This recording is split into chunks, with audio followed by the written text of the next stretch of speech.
भगवत्पादाचार्यगुरुभ्यो नमः। हरिः ओम्। हरिः ओम्।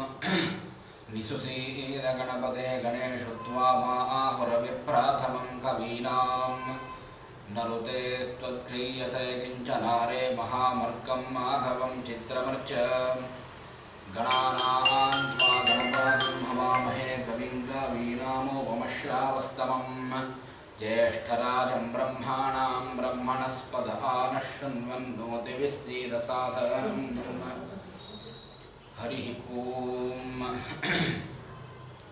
जन्माद्यस्य यतोऽन्वयादितरतश्चार्थेष्वभिघ्नस्वराट् तेने ब्रह्महृदाय आदिकवये मुह्यन्ति यं सूरयः तेजो वारिमृदां यथा विनिमयो यत्र त्रिसर्गो वृषा धाम्ना स्वेन सदा निरस्तकुहकं सत्यं परं धीमहि सत्यज्ञानसुखस्वरूपममलं क्षीराब्धिमध्यस्थलं योगारूढमतिप्रसन्नवदनं भूषा सहस्रोज्ज्वलं त्यक्षं चक्रपिनाकसाभयबलां बिभ्राणमर्गच्छविं छत्रीभूतफणीन्द्रबिन्दुधबलं लक्ष्मीनृसिंहं भजे अभ्रमं भङ्गरहितं अजडं विमलं सदा आनन्दतीर्थमतुलं भजे तापत्रयापहं भवति यदनुभावादीडमोक्षोऽप्याग्नि जडमतिरभिजन्तुर्जायते प्राज्ञमौलिः सकलवचनचेतो देवता भारती सा ममोचसि निधत्तां सन्निधिं मानसे च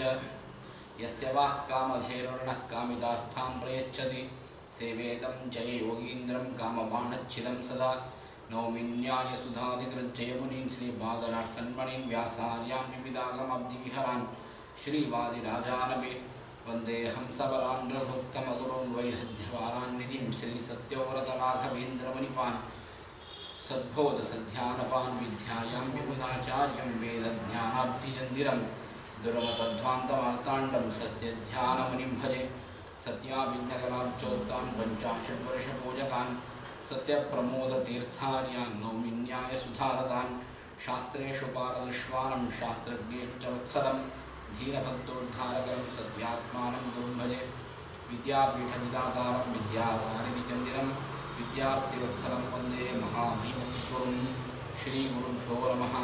हरिः ओम्। ಒಂದು ಭಗವಂತನ ಕಥಾಮೃತ ದಶಮಸ್ಕಂದ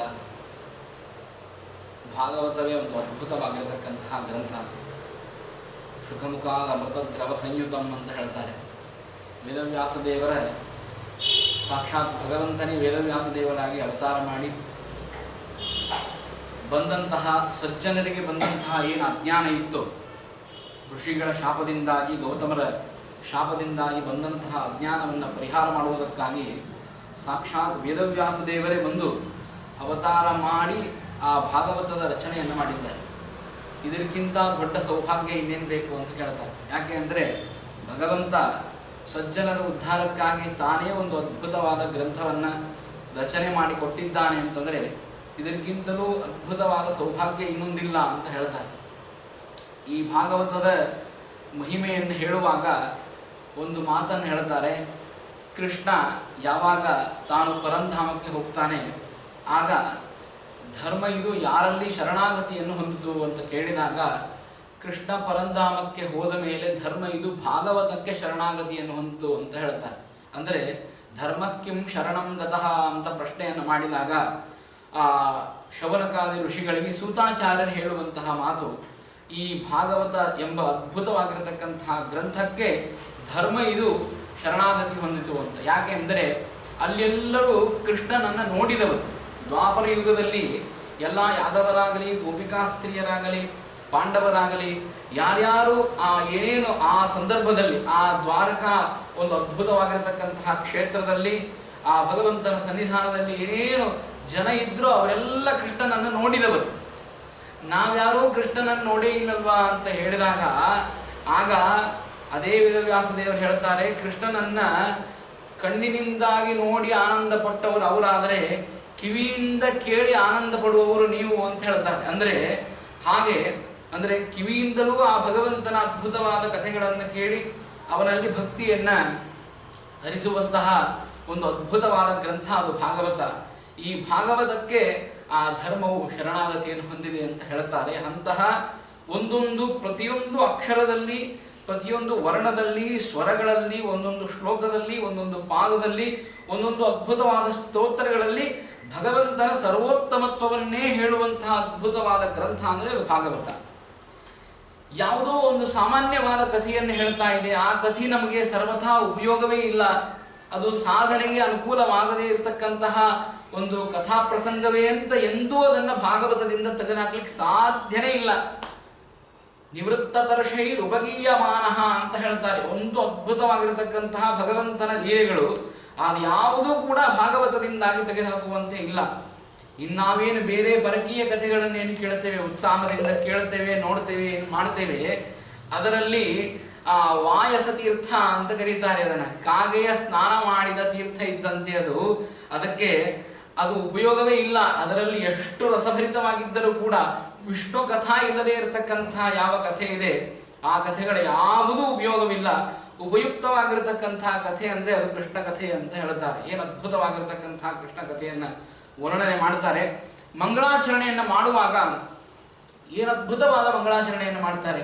ಜನ್ಮಾದ್ಯಸ್ಯ ಯತೋನ್ವಯಾದ್ ಇತರತಶ್ಚಾರ್ಥೇಶ್ವ ವಿಘ್ನಸ್ವರಾಟ್ ತೇನೇ ಬ್ರಹ್ಮ ಹೃದಯ ಆದಿ ಕವಯೇ ಮುಖ್ಯಂತಿ ಯಂ ಸೂರಯಃ ತೇಜೋ ವಾರಿ ಮೃದಾಂ ಯಥಾ ವಿನಿಮಯೋ ಯತ್ರತ್ರಿ ಸರ್ವೋ ಮೃಷಾ ಧಾಮ್ನಾ ಸ್ವೇನ ಸದಾ ನಿರಸ್ತ ಕುಹಕಂ ಸತ್ಯಂ ಪರಂ ಧೀಮಹಿ. ಗಾಯತ್ರಿ ಭಾಷ್ಯರೂಪೋತ್ಸವ ಅಂತ ಇದನ್ನು ಹೇಳ್ತಾರೆ. ಗರುಡ ಪುರಾಣದಲ್ಲಿ ಈ ಭಾಗವತದ ಮಹಾತ್ಮೆಯನ್ನು ಹೇಳುವಾಗ ಗಾಯತ್ರಿಯ ವ್ಯಾಖ್ಯಾನ ರೂಪವಾಗಿರತಕ್ಕಂಥದ್ದು ಇಡೀಯಾದ ಭಾಗವತ. ಇಡೀಯಾದ ಭಾಗವತದಲ್ಲಿ ಏನು ನಡೆದಿದೆ ಅಂತನ್ನುವುದನ್ನ ಇದು ಒಂದೇ ಒಂದು ಶ್ಲೋಕದಿಂದಾಗಿ ಆ ವೇದವ್ಯಾಸದೇವರು ನಮಗೆ ತಿಳಿಸ್ತಾರೆ. ಅಂತಹ ಅದ್ಭುತವಾದ ಪರಮ ಮಂಗಳವಾಗಿರತಕ್ಕಂತಹ ಭಾಗವತ. ಯಾರ ಮನೆಯಲ್ಲಿ ಈ ಭಾಗವತ ನಡೀತದೆ, ಯಾರ ಮನೆಯಲ್ಲಿ ಈ ಭಗವಂತನ ಕಥಾಶ್ರವಣ ನಡೀತದೆ, ಅವರ ಮನೆಯಲ್ಲಿ ಪರಮ ಮಂಗಳವಾಗಿರತಕ್ಕಂತಹ ಕಾರ್ಯಗಳು ಉತ್ತರೋತ್ತರ ಅಭಿವೃದ್ಧಿಯಾಗಿ ಭಗವಂತನ ಅನುಗ್ರಹ ಅವರ ಮನೆಯಲ್ಲಿ ಇರುವಂತಹ ಎಲ್ಲ ಸದಸ್ಯರಿಗೂ ಆ ಭಗವಂತನ ಅನುಗ್ರಹ ಆಗ್ತದೆ. ಸಜ್ಜನರಿಗೆ ಅದ್ಭುತವಾಗಿರತಕ್ಕಂತಹ ಅನುಗ್ರಹವನ್ನು ಭಗವಂತ ಮಾಡುತ್ತಾನೆ.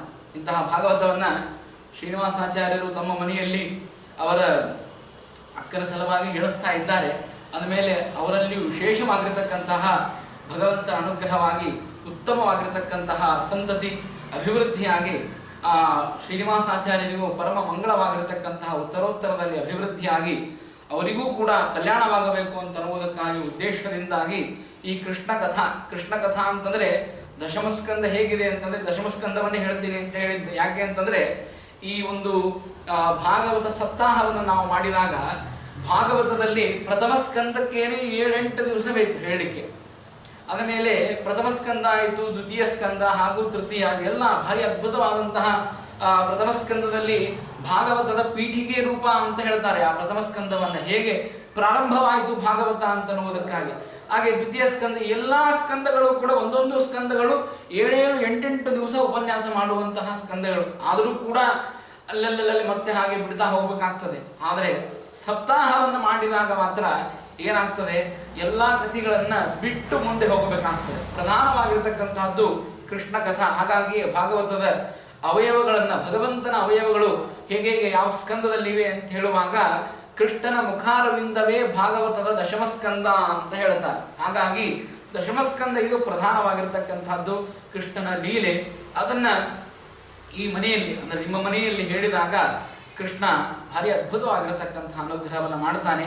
ಏನಿಲ್ಲ, ನಾವು ಕೇಳ್ತೇವೆ ಅಂತ ಅನ್ನುವುದು ಇದು ಅತ್ಯಲ್ಪವಾಗಿರತಕ್ಕಂತಹ ಮಾತು. ನಾವು ಹಿಂದೆ ಹೇಳಿದಂತೆ ಗುರುಗಳ ಅನುಗ್ರಹ, ಗುರುಗಳ ಕಾರುಣ್ಯ. ಬುಧೈರಪಿ ಸುದುರ್ಬೋಧೆ ಗ್ರಂಥೇ ಯನ್ ಮಮ ಸಾಹಸಂ ತತ್ಪಾರಯಂತು ನಿಪುಣಾಃ ಗುರುಪಾದ ರಜಕ್ಕಣಾಃ. ನಾವು ಭಾಗವತವನ್ನು ಹೇಳ್ತೇವೆ ಅಂದ್ರೆ ಏನರ್ಥ? ಏನ್ ಭಾಗವತ ಎಲ್ಲ ಇವರು ಕಲ್ತಿದ್ದಾರತ್ತ? ಸಾಧ್ಯನೇ ಇಲ್ಲ. ಭಾಗವತವನ್ನ ಸಂಪೂರ್ಣವಾಗಿ ಕಲಿತು ಹೇಳುವಂತಹ ಪಂಡಿತರು ಇನ್ನೂ ತನಕ ಯಾರು ಹುಟ್ಟೇ ಇಲ್ಲ ಅಂತ ಹೇಳ್ತಾರೆ. ಯಾಕೆ ಅಂತಂದ್ರೆ ಅಷ್ಟು ವಿದ್ಯಾವತಾಂ ಭಾಗವತೆ ಪರೀಕ್ಷಾಂ ಅಂತ ಹೇಳ್ತಾರೆ. ಯಾರು ವಿದ್ಯಾವಂತರು, ಯಾರು ಮಹಾಜ್ಞಾನಿಗಳು, ಯಾರಿಗೆ ಭಾರೀ ಪಾಂಡಿತ್ಯವಿದೆಯೋ ಅವರನ್ನ ಪರೀಕ್ಷಾ ಮಾಡಬೇಕಾದ್ರೆ ಎಲ್ಲಿ ಪರೀಕ್ಷಾ ಮಾಡಬೇಕು ಅಂತ ಕೇಳಿದ್ರೆ ಭಾಗವತದಲ್ಲಿ ಅವರನ್ನ ಪರೀಕ್ಷಾ ಮಾಡಬೇಕು ಅಂತ ಹೇಳ್ತಾರೆ. ಅಂತಹ ಅದ್ಭುತವಾದ ಗ್ರಂಥ ಅಂದ್ರೆ ಅದು ಭಾಗವತ. ಅಂತಹ ಭಾಗವತವನ್ನು ಸಂಪೂರ್ಣವಾಗಿ ಹೇಳಲಿಕ್ಕೆ ಸಾಧ್ಯ ಇಲ್ಲ. ಆಮೇಲೆ ಹೇಳಲಿಕ್ಕೆ ಸಾಧ್ಯ ಇಲ್ಲ ಅಂತಾದ್ರೆ ಯಾಕೆ ಕೂತ್ ಹೇಳ್ತಾ ಇದ್ದೀರಿ ಅಂತ ಪ್ರಶ್ನೆ ಬರುತ್ತದೆ. ಹಾಗಾದ್ರೆ ಅದಕ್ಕೆ ಹೇಳ್ತಾರೆ ಬುಧೈರಪಿ ಸುದುರ್ಬೋಧೆ. ಎಂತೆಂತಹ ಮಹಾಮಹಾಜ್ಞಾನಿಗಳಿಗೂ ಕೂಡ ಈ ಭಾಗವತ ನಿಲ್ಕುವುದಿಲ್ಲ. ಬುಧೈರಪಿ ಸುದುರ್ಬೋಧೆ ಗ್ರಂಥೆ ಎನ್ಮಮ ಸಾಹಸಂ. ಅಂತಹ ಭಾಗವತ ಗ್ರಂಥವನ್ನ ನಾನು ಹೇಳಬೇಕು ಅಂತ ಹೇಳಿ ಸಾಹಸ ಮಾಡ್ತಾ ಇದ್ದೇನೆ. ಈ ಭಾಗವತ ಗ್ರಂಥವನ್ನ ದಾಟಿಸಿ ನನ್ನ ಕೈಯಿಂದ ಆ ಭಾಗವತವನ್ನ, ಆ ಕೃಷ್ಣನ ಕಥೆಯನ್ನು ಹೇಳಿಸುವಂತಹ ಒಂದು ಅದ್ಭುತವಾದ ಶಕ್ತಿ, ಸಾಮರ್ಥ್ಯ, ಏನಾದರೂ ಅನುಗ್ರಹ ಮಾಡುವಂತಹ ಯಾವುದಾದ್ರೂ ಒಂದು ಹಿಂದೆ ಶಕ್ತಿ ಇದೆ ಅಂತಂದ್ರೆ ಅದು ಗುರುಪಾದ ರಜಕ್ಕಣಾಹ ಅಂತ ಹೇಳ್ತಾರೆ. ಗುರುಗಳ ಪಾದದ ಧೂಳಿಯಿಂದಾಗಿ ಅದು ಆಗಲಿಕ್ಕೆ ಸಾಧ್ಯ ಇದೆ. ಗುರುಗಳ ಅನುಗ್ರಹ ಒಂದು ಬೇರೆಗಾದ್ರೆ ಗುರುಗಳ ಪಾದದ ಧೂಳಿಯ ಅನುಗ್ರಹ ಇನ್ನೊಂದು ಬೇರೆಗೆ ಅಂತ ಹೇಳ್ತಾರೆ. ಎಂತ ಅದ್ಭುತವಾದ ಮಾತು. ಇದನ್ನ ನಾ ಹೇಳುವಂತಹ ಮಾತಲ್ಲ. ಶ್ರೀನಿವಾಸ ತೀರ್ಥರು ತತ್ವ ನಿರ್ಣಯದಲ್ಲಿ ಮಂಗಳಾಚರಣೆಯನ್ನು ಮಾಡಬೇಕಾದಾಗ ಈ ಮಂಗಳಾಚರಣೆಯನ್ನು ಮಾಡ್ತಾರೆ. ಗುರುಪಾದ ರಜಕ್ಕಣಾಹ. ಇಂತಹ ವಿಷ್ಣು ತತ್ವ ನಿರ್ಣಯದ ವ್ಯಾಖ್ಯಾನವನ್ನು ಮಾಡ್ತಾ ಇದ್ದೇನೆ ನಾನು. ಈ ವ್ಯಾಖ್ಯಾನವನ್ನು ಮಾಡುವಾಗ ಅಷ್ಟು ಬುದ್ಧಿಯಾಗಲಿ, ಅಷ್ಟು ಶಕ್ತಿ, ಆ ಸಾಮರ್ಥ್ಯ, ಆ ಜ್ಞಾನ, ಆ ಅದ್ಭುತವಾಗಿರ್ತಕ್ಕಂತಹ ಸ್ಮರಣ ಶಕ್ತಿ ನಮ್ಮ ಹತ್ರ ಇಲ್ಲ. ಅದನ್ನೆಲ್ಲ ಕೊಟ್ಟು ನಮ್ಮನ್ನ ವ್ಯಾಖ್ಯಾನ ಮಾಡಿಸುವಂತೆ, ನಮ್ಮಿಂದಾಗಿ ಆ ಗ್ರಂಥಗಳ ಪ್ರವಚನವನ್ನ ಮಾಡಿಸುವಂತೆ ಮಾಡುವಂತಹ ಏಕೈಕ ಶಕ್ತಿ ಅಂದರೆ ಅದು ಗುರುಗಳ ಪರಮಾನುಗ್ರಹ. ಗುರುಗಳಿಲ್ಲ ಅಂತಾದ್ರೆ ನಮ್ಮಲ್ಲಿ ಸಂಪೂರ್ಣವಾಗಿ ನಾವು ಶೂನ್ಯರಾಗಿ ಹೋಗ್ತೇವೆ. ಅಂತಹ ಅದ್ಭುತವಾದ ಗುರುಗಳ ಪರಮಾನುಗ್ರಹಕ್ಕೆ ಕಾರಣವಾಗಿದೆ ಈ ಭಾಗವತವನ್ನು ಹೇಳುವುದು. ಇದು ಸ್ವತಂತ್ರವಾಗಿ ಹೇಳಲಿಕ್ಕೆ ಸಾಧ್ಯ ಇಲ್ಲ. ಗುರುಗಳು ದೇವರಲ್ಲಿ ಪ್ರಾರ್ಥನೆ ಮಾಡಿರ್ತಾರೆ. ದೇವರು ನಮ್ಮೊಳಗಿದ್ದು ಭಗವಂತ ತಾನು ನುಡಿಸ್ತಾನೆ. ಹಾಗಾಗಿಯೇ ಕನಕದಾಸರಿ ಮಾತನ್ನು ಹೇಳ್ತಾರೆ. ಗಿಳಿಯ ಮರಿಯನ್ನು ತಂದು ಪೋಷಿಸಿ ಕಲಿಸಿ ಮೃದು ನುಡಿಗಳನ್ನು ಲಾಲಿಸಿ ಬೇಡುವ ಪರಿಣತರಂತೆ ನೀಯನಗೆ. ಏನು ಅದ್ಭುತವಾಗಿರ್ತಕ್ಕಂತಹ ಮಾತು. ಗಿಳಿಯ ಮರಿಯನ್ನು, ಗಿಳಿ ಮರಿಗೆ ಏನ್ ಬರ್ತಿರ್ತದ್ರಿ ಮಾತು? ಏನು ಬರ್ತಿರೋದಿಲ್ಲ. ಅಂತಹ ಗಿಳಿ ಮರಿಯನ್ನ ಒಂದು ಪಂಜರದೊಳಗೆ ತಂದು ಅದನ್ನ ಬಂಧಿಸಿ ಅದಕ್ಕೆ ಮೃದು ನುಡಿಗಳನ್ನು ಲಾಲಿಸಿ ಬೇಡುವ ಪರಿಣತರಂತೆ ನೀಯನಗೆ. ತಿಳುಹ ಮತಿಯನ್ನು ಎನ್ನ ಜಿಹ್ವೆಗೆ ಮೊಳಗು ಬಂದದಿ ನಿನ್ನ ನಾಮಾವಳಿಯ ಪೊಗಳಿಕೆ ಇತ್ತು ರಕ್ಷಿಸು ನಮ್ಮ ನವರತ. ಇಂಥ ಅದ್ಭುತವಾದ ಪ್ರಾರ್ಥನೆಯನ್ನು ಮಾಡ್ತಾರೆ ಅವರು. ಅಂತಂದ್ರೆ ಆ ಗಿಳಿಯ ಮರಿಯನ್ನ ಒಂದು ಪಂಜರದೊಳಗೆ ತಂದು ಇರಿಸಿ ಒಬ್ಬ ವ್ಯಕ್ತಿ ಏನ್ ಮಾಡ್ತಾನೆ ಅಂದ್ರೆ ಗಿಳಿ ಮರಿ ಕಡೆಯಿಂದಾಗಿ ರಾಮ ಅಂತ ಹೇಳು, ಕೃಷ್ಣ ಅಂತ ಹೇಳು ಅಂತ ಹೇಳಿ ಅದನ್ನ ನಿತ್ಯದಲ್ಲಿಯೂ ಅಭ್ಯಾಸ ಮಾಡಿಸಿ ಮಾಡಿಸಿ ಮಾಡಿಸಿ ಬುದ್ಧಿಪೂರ್ವಕವಾಗಿ ಹೇಳೋದಿಲ್ಲ. ಅದು ಇನ್ನೊಬ್ಬರು ಹೇಗೆ ಹೇಳುತ್ತದೋ ಹಾಗೆ ಹೇಳುತ್ತದೆ. ಅದಕ್ಕೆ ಗಿಳಿಪಾಠ ಅಂತಂತಾರೆ ನಮ್ಮಲ್ಲಿ.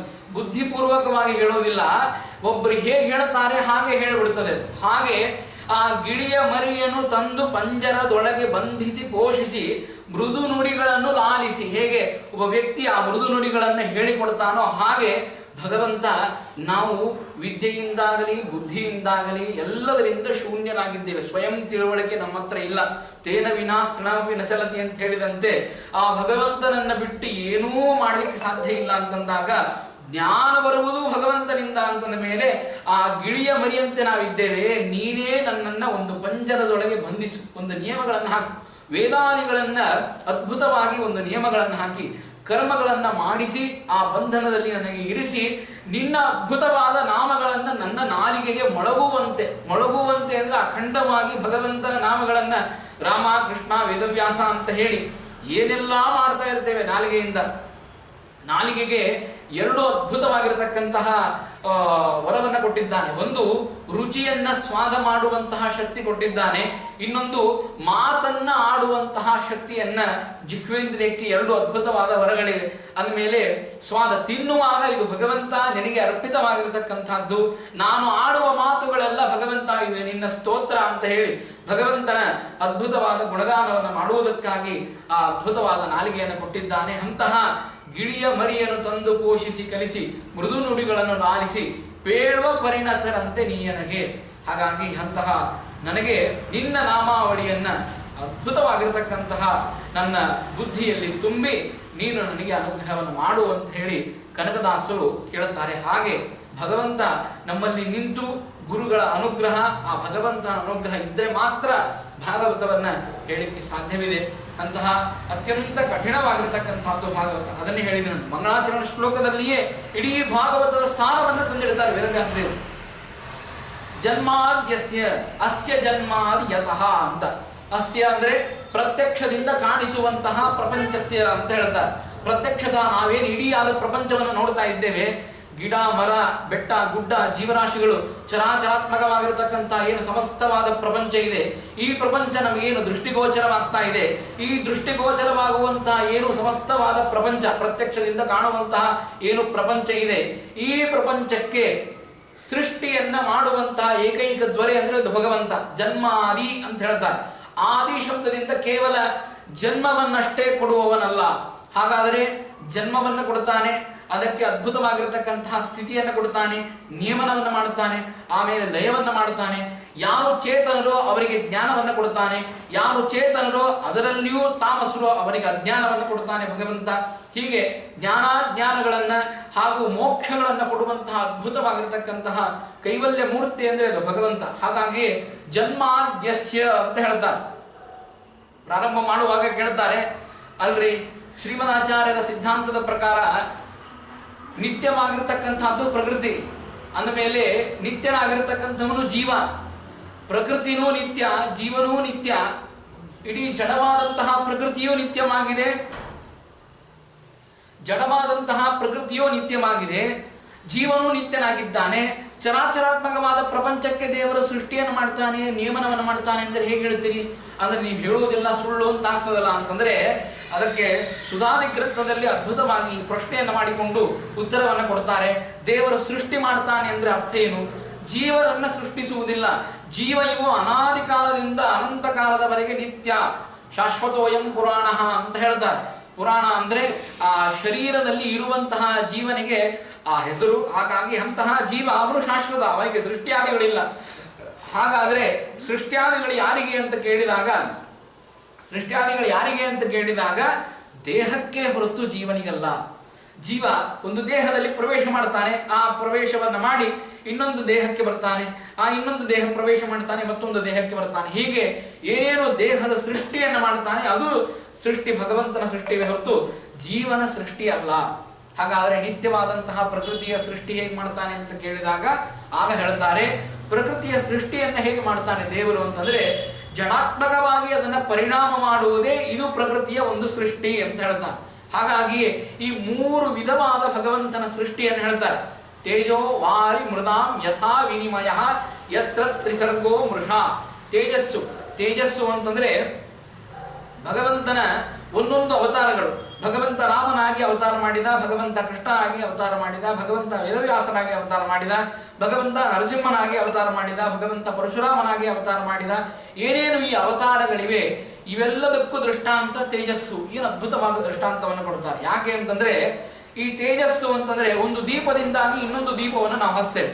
ಒಂದು ದೀಪದಿಂದಾಗಿ ಇನ್ನೊಂದು ದೀಪವನ್ನು ಹಚ್ಚುವಾಗ ಹಿಂದಿನ ದೀಪದಲ್ಲಿ ಯಾವ ಶಕ್ತಿ, ಯಾವ ಸಾಮರ್ಥ್ಯ, ಯಾವ ಓಜಸ್ಸು, ತೇಜಸ್ಸು, ಬಲ, ಏನು ಅದ್ಭುತವಾಗಿರತಕ್ಕಂತಹ ಏನು ಆ ಗುಣಗಳಿವೆ, ದಾಹತತ್ವ ಶಕ್ತಿ ಆಗಲಿ, ಏನೇನು ಆ ದೀಪದಲ್ಲಿ ಹಿಂದಿನ ದೀಪದಲ್ಲಿ ಯಾವ ಶಕ್ತಿ ಸಾಮರ್ಥ್ಯಗಳಿತ್ತೋ ಅದೇ ಶಕ್ತಿ ಅದೇ ಸಾಮರ್ಥ್ಯ ಮುಂದಿನ ಇನ್ನೊಂದು ದೀಪವನ್ನು ಹಚ್ಚಬೇಕಾದ್ರೆ ಆ ದೀಪಕ್ಕೂ ಕೂಡ ಅಷ್ಟೇ ಶಕ್ತಿ, ಅಷ್ಟೇ ಸಾಮರ್ಥ್ಯ, ಅಷ್ಟೇ ಅದ್ಭುತವಾಗಿರತಕ್ಕಂತಹ ಆ ದಾಹತತ್ವ ಶಕ್ತಿ ಇರ್ತದೆ ಆ ದೀಪಕ್ಕೆ.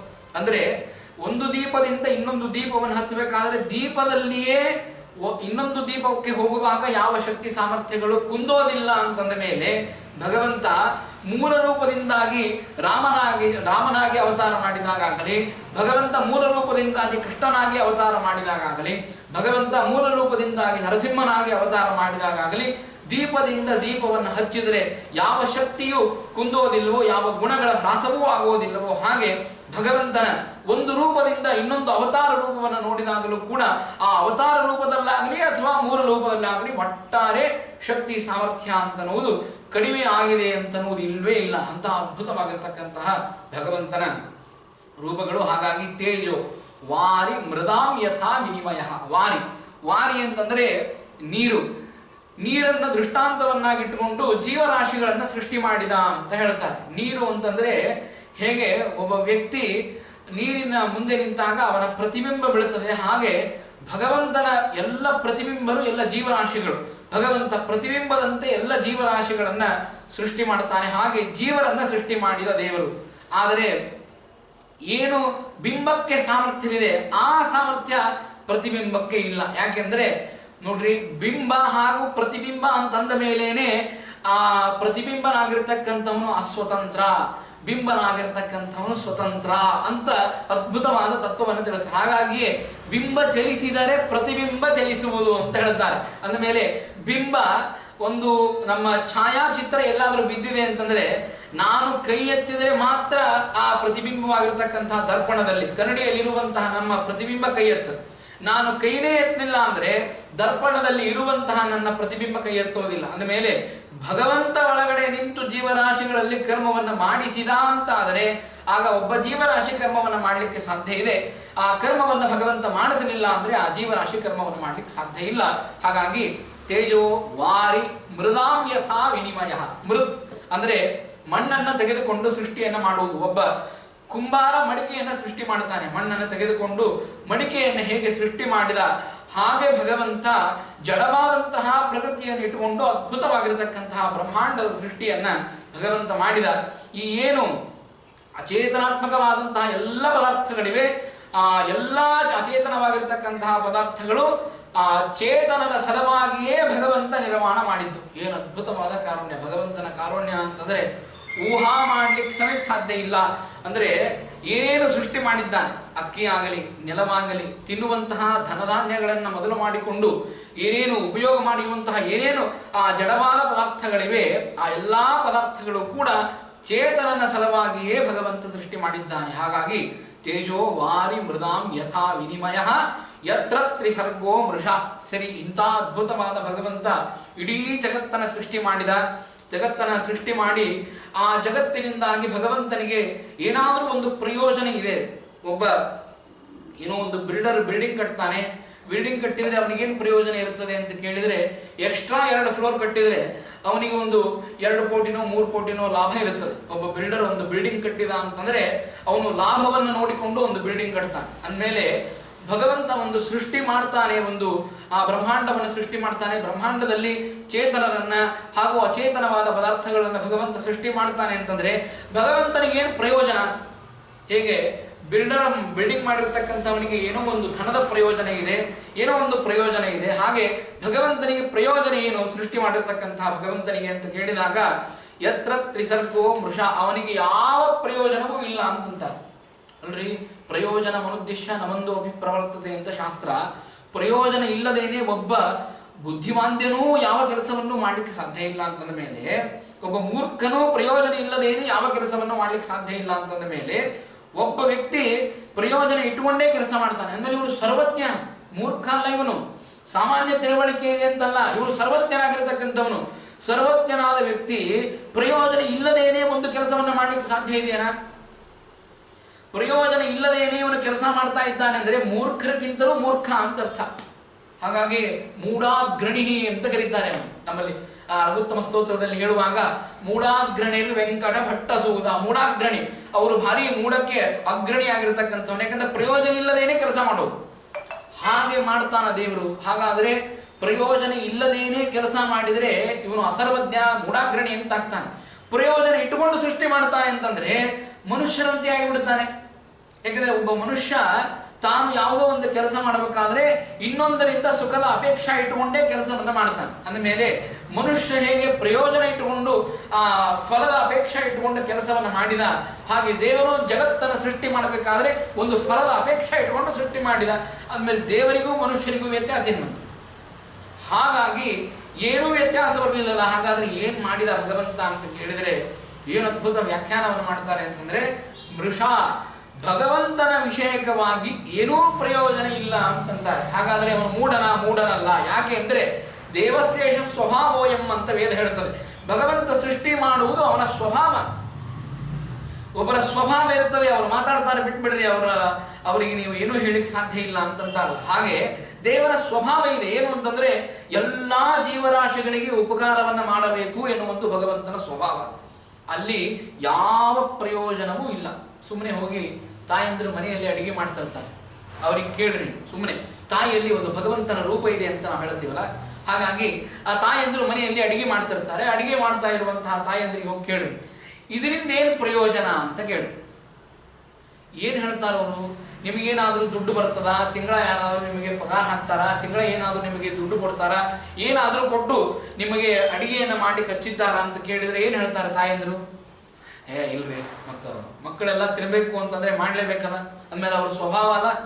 ತಾಯಂದ್ರಲ್ಲಿಯೇ ಆ ಸ್ವಭಾವ ಇದೆ.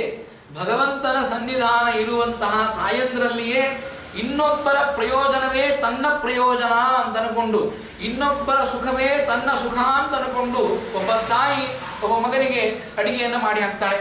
ಒಬ್ಬ ತಾಯಿ ಮಗನ ಸಲುವಾಗಿ ಇಡೀ ಗೃಹ ಕರ್ಮಗಳನ್ನು ಮಾಡ್ತಾಳೆ. ಅಂದಮೇಲೆ ಒಬ್ಬರ ಸುಖವೇ ತನ್ನ ಸುಖ ಅಂತ ಅನ್ಕೊಂಡು ಆ ತಾಯಿ ಕೆಲಸ ಮಾಡಬೇಕಾದಾಗ ಜಗತ್ತಿಗೆ ತಾಯಿ ಇವನು. ಏನು ಅದ್ಭುತವಾಗಿರ್ತಕ್ಕಂತಹ ಶಕ್ತಿ ಸಾಮರ್ಥ್ಯಗಳುಳ್ಳಂತಹ ಭಗವಂತ ಆ ಜಗತ್ತಿಗೆ ತಾಯಿಯಾಗಿರ್ತಕ್ಕಂತಹ ದೇವರು ಯಾವ ಪ್ರಯೋಜನವೂ ಇಟ್ಟುಕೊಳ್ಳದೇನೆ ಅವನ ಸ್ವಭಾವ ಅಂತ ಹೇಳಿ ಆ ಜಗತ್ತನ್ನು ಸೃಷ್ಟಿ ಮಾಡುತ್ತಾನೆ. ಯತ್ರ ತ್ರಿಸರ್ಗೋ ಮೃಷ ಧಾಮ್ನ ಸ್ವೇನ ಸದಾ ನಿರಸ್ತ ಕುಹಕಂ. ಅವನಲ್ಲಿ ಸರ್ವಥಾ ದೋಷಗಳಿಲ್ಲ.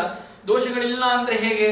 ಕೆಲವರು ಹುಡುಗರನ್ನ ತಿದ್ದಬೇಕಾಗ್ತದೆ. ಸಣ್ಣವರಿದ್ದಾಗಲೇನೆ ಹುಡುಗರನ್ನ ಚೆನ್ನಾಗಿ ತಿದ್ದಬೇಕು, ಇಲ್ಲ ಅಂದ್ರೆ ದೊಡ್ಡವರಾದ್ಮೇಲೆ ಅವರು ಮಾತೇ ಕೇಳೋದಿಲ್ಲ. ಅಂದಮೇಲೆ ಅವರಲ್ಲಿ ದೋಷಗಳನ್ನು ಹೋಗಿಸುವುದಕ್ಕಾಗಿ ಹಾಗೂ ಗುಣಗಳು ಬರುವುದಕ್ಕಾಗಿ ಒಬ್ರು ಕಾರಣರಾಗ್ತಾರೆ. ತಂದೆ ತಾಯಿನೋ ಅಥವಾ ಗುರುಗಳೋ ಅಥವಾ ಇನ್ಯಾರಾದರೂ ಹಿರಿಯರೋ, ಅಜ್ಜ ಅಜ್ಜಿನೋ, ಒಬ್ಬ ಮೊಮ್ಮಗನಿಗೆ ಒಂದು ಉತ್ತಮವಾದ ಶಿಕ್ಷಣೆಯನ್ನು ಕೊಡುವುದಕ್ಕಾಗಿ ಅವನಲ್ಲಿ ಉತ್ತಮವಾದ ಗುಣಗಳು ಬರುವುದಕ್ಕಾಗಿ ಒಬ್ಬರು ಕಾರಣರಾಗ್ತಾರೆ. ಹಾಗೆ ಭಗವಂತನಿಗೆ ಒಂದು ಗುಣಗಳ ಬರುವುದಕ್ಕಾಗಿ ಯಾವುದು ಕಾರಣ, ದೋಷಗಳು ಹೋಗುವುದಕ್ಕಾಗಿ ಯಾರು ಕಾರಣ ಅಂತ ಕೇಳಿದರೆ ಹೇಳ್ತಾರೆ ಧಾಮ್ನಾ ಸ್ವೇನ ಸದಾ ನಿರಸ್ತ ಕುಹಕಂ. ಸ್ವೇನ ಧಾಮ್ನ, ತನ್ನ ಸಾಮರ್ಥ್ಯದಿಂದಲೇ ಭಗವಂತ ಯಾರನ್ನ ಅಪೇಕ್ಷೆ ಇಟ್ಕೊಂಡಿಲ್ಲ. ನಮ್ಮಂಥವರಿಗೆ ಅಪೇಕ್ಷೆ ಇದೆ, ನಮ್ಮಲ್ಲಿ ದೋಷಗಳಿವೆ. ದೋಷಗಳಿದ್ದಾಗ ಗುರುಗಳು ಅದನ್ನು ಕರೆದು ಹೇಳಬೇಕು, ನೋಡಪ್ಪ ಇದು ಮಾಡುವುದು ಸರಿಯಲ್ಲ, ನೀನು ಮಾಡಿದ್ದು ಸರಿಯಲ್ಲ, ನೀನು ತಿದ್ದುಕೊಳ್ಳಬೇಕು, ಕಾಮ ಕ್ರೋಧ ಲೋಭಗಳನ್ನು ಬಿಡಬೇಕು ಅಂತ ಗ್ರಂಥದಿಂದಾಗಲಿ ಅಥವಾ ಗುರುಗಳ ಬೋಧದಿಂದಾಗಲಿ ಹಿರಿಯರ ವಾಕ್ಯದಿಂದಾಗಲಿ ನಮ್ಮಲ್ಲಿರುವಂತಹ ದೋಷಗಳನ್ನು ಕಳೆದುಕೊಡುತ್ತೇವೆ. ಭಗವಂತನಿಗೆ ಹಾಗೆ ಬೋಧನೆ ಮಾಡುವವರು ಯಾರಿಲ್ಲ. ಯಾಕೆ? ಗುರುಣಾಂ ಗುರು, ಎಲ್ಲ ಗುರುಗಳಿಗೂ ಗುರು ಆಗಿರ್ತಕ್ಕಂಥವನು ಭಗವಂತ. ಅಂದಮೇಲೆ ಯಾರು ಅವನಿಗೆ ಬೋಧನೆ ಮಾಡುವವರು? ಹಾಗಾಗಿಯೇ ಶ್ವೇನಧಾಮ್ನ, ತನ್ನ ಶಕ್ತಿ ಸಾಮರ್ಥ್ಯದಿಂದಲೇನೆ ತಾನು ದೋಷವನ್ನು ಕಳೆದುಕೊಂಡಂತಹ ಮಹಾನುಭಾವ ದೇವರು. ಯಾರ ಅಪೇಕ್ಷಾನೂ ಇಲ್ಲ ದೋಷವನ್ನು ಕಳೀಲಿಕ್ಕೆ. ಇಂಥವ್ರ ಅಪೇಕ್ಷಾ ಬೇಕು ಅಂತಿಲ್ಲ, ಇಂಥವ್ರು ಉಪದೇಶ ಮಾಡಬೇಕು ಅಂತಿಲ್ಲ. ಎಲ್ಲ ಸ್ವತಂತ್ರನಾಗಿದ್ದರೂ ಕೂಡ ತನ್ನ ದೋಷಗಳನ್ನು ತಾನೇ ಕಳೆದುಕೊಳ್ತಾನೆ. ಶ್ವೇನಧಾಮ್ನ, ಹಾಗಾಗಿ ಶ್ವೇನಧಾಮ್ನ ಅದ್ಭುತವಾಗಿರತಕ್ಕಂತಹ ದೋಷಗಳನ್ನು. ಆಮೇಲೆ ತೇನೇ ಬ್ರಹ್ಮ ಹೃದಯ ಆದಿಕವಯೇ ಮುಖ್ಯಂತಿಯಂ ಸೂರಯ.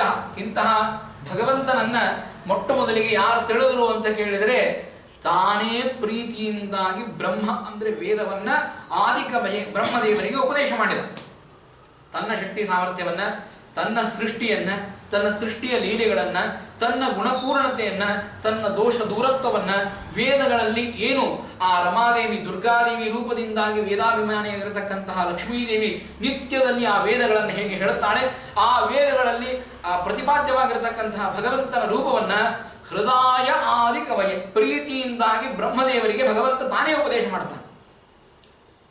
ಅಂದ ಮೇಲೆ ಇಂತಹ ಜಗತ್ತನ್ನು ಸೃಷ್ಟಿ ಮಾಡಿರತಕ್ಕಂತಹ ದೇವರು ನಮಗೆ ಕಾಣಿಸ್ತಾನ ಅಂತ ಕೇಳಿದಾಗ ಮುಖ್ಯಂತಿ ಎಂ ಸೂರಯ, ನಮ್ಮಂಥವರಿಗೆಲ್ಲ ಸೂರಯ ಮುಖ್ಯಂತಿ.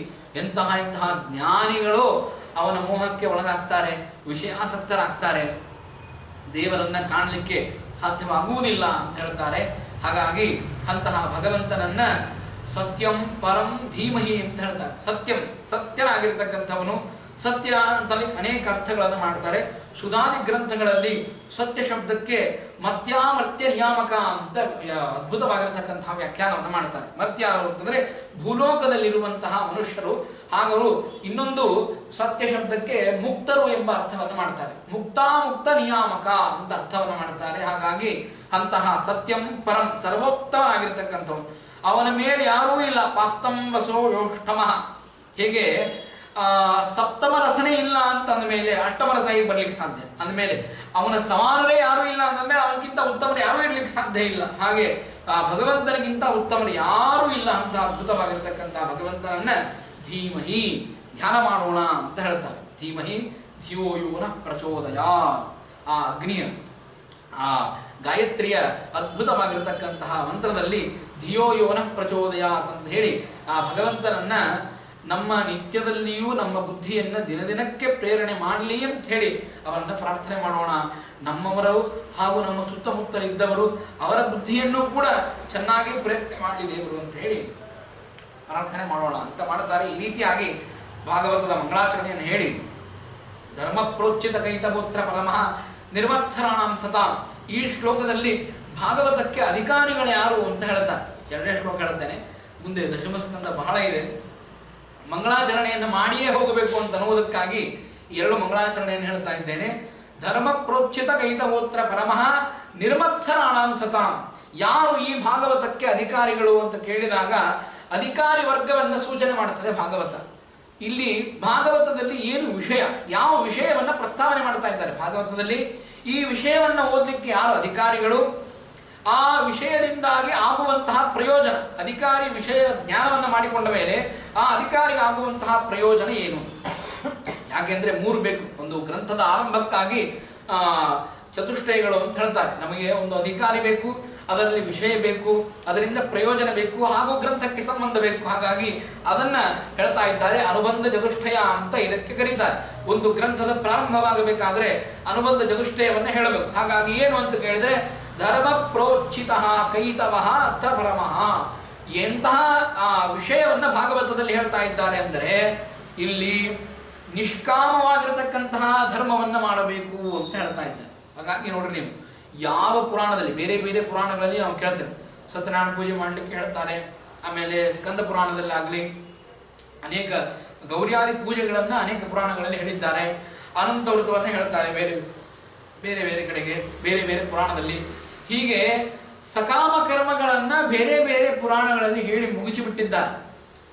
ಈ ಭಾಗವತದಲ್ಲಿ ಅಂತಹ ಯಾವ ಸಕಾಮ ಕರ್ಮಗಳನ್ನ ಹೇಳ್ತಾ ಇಲ್ಲ. ಹಾಗಾಗಿಯೇ ಕೈತವಃ ಅಂತ ಹೇಳಿದ್ರು. ಅಂದರೆ ನಿಷ್ಕಾಮ ಧರ್ಮವನ್ನೇ ಹೇಳ್ತಾ ಇದ್ದಾರೆ ಹೊರತು ಸಕಾಮ ಧರ್ಮವನ್ನ, ಸಕಾಮವಾಗಿರ್ತಕ್ಕಂತಹ ಧರ್ಮಾಚರಣೆಯನ್ನು ಮಾಡುವಂತ ಹೇಳಿ ಭಾಗವತ ಪ್ರೇರಣೆ ಮಾಡ್ತಾ ಇಲ್ಲ. ಅದ್ಭುತವಾಗಿರ್ತಕ್ಕಂತಹ ಗ್ರಂಥ ಇದು ಭಾಗವತ. ಇದರಲ್ಲಿ ನಿಷ್ಕಾಮವಾಗಿರ್ತಕ್ಕಂತಹ ಧರ್ಮಾಚರಣೆಯನ್ನೇ ಮಾಡಬೇಕು ಅಂತ ಹೇಳ್ತಾ ಇದ್ದಾರೆ. ನಿರ್ಮತ್ಸರಾಣಾಂ ಸತಾಂ, ಈ ಸಕಾಮ ಧರ್ಮವನ್ನ ಮಾಡಲಿಕ್ಕೆ ಯಾರು ರಾಜಸರೋ ಅವರು ಸಕಾಮ ಧರ್ಮವನ್ನು ಮಾಡ್ತಾರೆ, ಯಾರು ತಾಮಸರೋ ಅವರು ಧರ್ಮವನ್ನೇ ಮಾಡುವುದಿಲ್ಲ. ರಾಜಸರಾಗಿರ್ತಕ್ಕಂತಹ ವ್ಯಕ್ತಿಗಳು ಏನಿದೆ ಸಕಾಮ ಧರ್ಮವನ್ನ, ಸಕಾಮವಾಗಿರತಕ್ಕಂತಹ ಪೂಜಾದಿಗಳನ್ನ ಮಾಡ್ತಾರೆ. ಆದರೆ ನಿಷ್ಕಾಮವಾಗಿರತಕ್ಕಂತಹ ಪೂಜೆಯನ್ನ ಯಾರು ಮಾಡ್ತಾರೆ ಅಂತ ಕೇಳಿದ್ರೆ ಸಜ್ಜನರೇ ಮಾಡ್ತಾರೆ. ನಿಷ್ಕಾಮವಾಗಿರತಕ್ಕಂತಹ ಪೂಜೆ ಏನು ಬೇಡ ಸ್ವಾಮಿ, ನಿನ್ನ ಅನುಗ್ರಹ ಮಾಡಿದರೆ ಸಾಕು, ನೀ ಅನುಗ್ರಹ ಮಾಡಿದರೆ ಸಾಕು, ನೀನು ಒಲಿದರೆ ಸಾಕು. ಯಾರು ಒಲಿದರೇನು, ಇನ್ಯಾರು ಮುನಿದರೇನು, ನಾರಾಯಣ ಒಲಿಯಬೇಕು ಅಂತ ದಾಸರು ಹೇಳಿದಂತೆ ನಮ್ಮ ಬಗ್ಗೆ ಯಾರು ತಪ್ಪು ತಿಳ್ಕೊಂಡ್ರು ಅಥವಾ ನಮ್ಮ ಬಗ್ಗೆ ಯಾರು ಸರಿ ತಿಳ್ಕೊಂಡ್ರು ಅದು ಮುಖ್ಯ ಅಲ್ಲ. ನಮ್ಮ ಬಗ್ಗೆ ದೇವರೇನು ತಿಳ್ಕೊಂಡ ಅದು ಪ್ರಧಾನ ಇದೆ. ನಮ್ಮ ಬಗ್ಗೆ ನಮ್ಮ ಸೃಷ್ಟಿಕರ್ತನಾಗಿರ್ತಕ್ಕಂತಹ ದೇವರಿಗೆ ನಾವೇನು ಕೊಟ್ಟಿವಿ, ನಾವೇನು ನಮ್ಮಿಂದ ಏನು ಸಾಧನೆ ಆಯಿತು ಅನ್ನುವಂತಹದ್ದೇ ಪ್ರಧಾನವಾಗಿರ್ತಕ್ಕಂತಹದ್ದು. ಹಾಗಾಗಿ ಈ ಭಾಗವತದಲ್ಲಿ ನಿಷ್ಕಾಮವಾಗಿರ್ತಕ್ಕಂತಹ ಧರ್ಮವನ್ನು ಉಪದೇಶ ಮಾಡ್ತಾ ಇದ್ದಾರೆ. ಈ ಭಾಗವತವನ್ನು ಓದುವಂತಹ ಅಧಿಕಾರಿಗಳು ನಿರ್ಮತ್ಸರಾಣಾಂ ಸತಾಂ, ನಿರ್ಮಾತ್ಸರ್ಯವುಳ್ಳವರಾಗಿರಬೇಕು. ಅವರಲ್ಲಿ ಕಾಮ ಇರಬಾರದು, ಕ್ರೋಧ ಇರಬಾರದು, ಲೋಭ ಇರಬಾರದು, ಯಾವ ವಿಧವಾಗಿರ್ತಕ್ಕಂತಹ ದೋಷಗಳು ಅವರಲ್ಲಿ ಇರಬಾರದು. ಅಂಥವರೇ ಭಾಗವತವನ್ನು ಓದಬೇಕು. ಹಾಗಾಗಿಯೇ ನೀವು ಹೇಳಿದಂತೆ ಯಾರು ನಿಜವಾಗಿ ಭಾಗವತವನ್ನು ಕೇಳಿದವರು, ನಿಜವಾಗಿ ಭಾಗವತವನ್ನು ಹೇಳಿದವರು ಅಂತ ಕೇಳಿದರೆ ನಿಜವಾಗಿ ಭಾಗವತವನ್ನು ಹೇಳಿದವರು ಶುಕಾಚಾರ್ಯ, ನಿಜವಾಗಿ ಭಾಗವತವನ್ನು ಕೇಳಿ ಉದ್ಧಾರನಾದವನು ಪರೀಕ್ಷಿತ್ ರಾಜ. ಏನು ಆಶ್ಚರ್ಯ! ಒಬ್ಬ ಬಾಲಕನ ಶಾಪವಾಗ್ತದೆ. ಶಾಪವಾದ ಮೇಲೆ ಬಂದದ್ದೇ ಬಂದು ಪ್ರಾಯೋಪವೇಶಕ್ಕೆ ಕೂಡ್ತಾನೆ ಪರೀಕ್ಷಿತ್ ರಾಜ. ಎಲ್ಲ ಅತ್ರಿರ್ ವಸಿಷ್ಠ ಶ್ರವಣ ಶರದ್ವಾನ್ ಅರಿಷ್ಟ ನೇಮಿ ಭೃಗುರ್ ಅಂಗಿರಾಚ್ಚ ಅಂತ ಹೇಳಿ ಎಲ್ಲ ಋಷಿಗಳು ಬರ್ತಾರೆ. ನಾರದಾದಿ ಮಹಾಮಹಾ ಋಷಿಗಳು, ವೇದವ್ಯಾಸ ದೇವರು ಇವರೆಲ್ಲರೂ ಬರ್ತಾರೆ, ಬಂದು ಕೂಡ್ತಾರೆ. ಆಮೇಲೆ ಶುಕಾಚಾರ್ಯರು ಬರ್ತಾರೆ. ಶುಕಾಚಾರ್ಯರು ಬಂದಾಗ ಆ ಶುಕಾಚಾರ್ಯರಿಗೆ ಏನು ಅಂದ್ರೆ ಶುಕಾಚಾರ್ಯರ ಬಗ್ಗೆ ಹೇಳುವಾಗ ಒಂದು ಮಾತನ್ನು ಹೇಳ್ತಾರೆ. ಶುಕಾಚಾರ್ಯರು ಹೋಗಿ ಒಬ್ಬರ ಮನೆಯಲ್ಲಿ ಹೋಗಿ ನಿಂತು ಭಿಕ್ಷೆಯನ್ನು ಬಿಡಬೇಕಂತ. ಎಷ್ಟೊತ್ತು ನಿಂದಿರ್ತಿದ್ರು ಶುಕಾಚಾರ್ಯರು ಅಂತ ಕೇಳಿದ್ರೆ ಗೋದೋಹನ ಮಾತ್ರೇಣ, ಗೋದೋಹನ, ಒಂದು ಆಕಳನ್ನ ನಿಂದ್ರಿಸಿ ಒಂದು ಸಲ ಹಾಲನ್ನ ಕರೆದ್ರೆ ಎಷ್ಟು ಸಮಯ ಇರಬೇಕೋ ಅಷ್ಟೇ ಸಮಯ ಶುಕಾಚಾರ್ಯರು ಒಬ್ಬರ ಮನೆಗೆ ಹೋಗಿ ಆ ಭಿಕ್ಷೆಯನ್ನು ಬೇಡಬೇಕು. 10 ಸಲ ದೇಹಿ ದೇಹಿ ಅಂತ ಕೇಳುವಂತೆ ಇಲ್ಲ, ಒಂದೇ ಸಲ ದೇಹಿ ಅಂತ ಕೇಳಬೇಕು. ಅವರು ಕೊಡ್ಲಿಲ್ಲ ಅಂದ್ರೆ ಅಲ್ಲಿಂದ ಹೊರಟು ಬಿಡಬೇಕು. ಅಂತಹ ಶುಕಾಚಾರ್ಯರಿಗೆ ಯಾರೂ ಆಮಂತ್ರಣ ಕೊಟ್ಟಿಲ್ಲ, ಯಾರೂ ಕರೆದಿಲ್ಲ ಬರ್ರಿ ಅಂತ ಹೇಳಿ.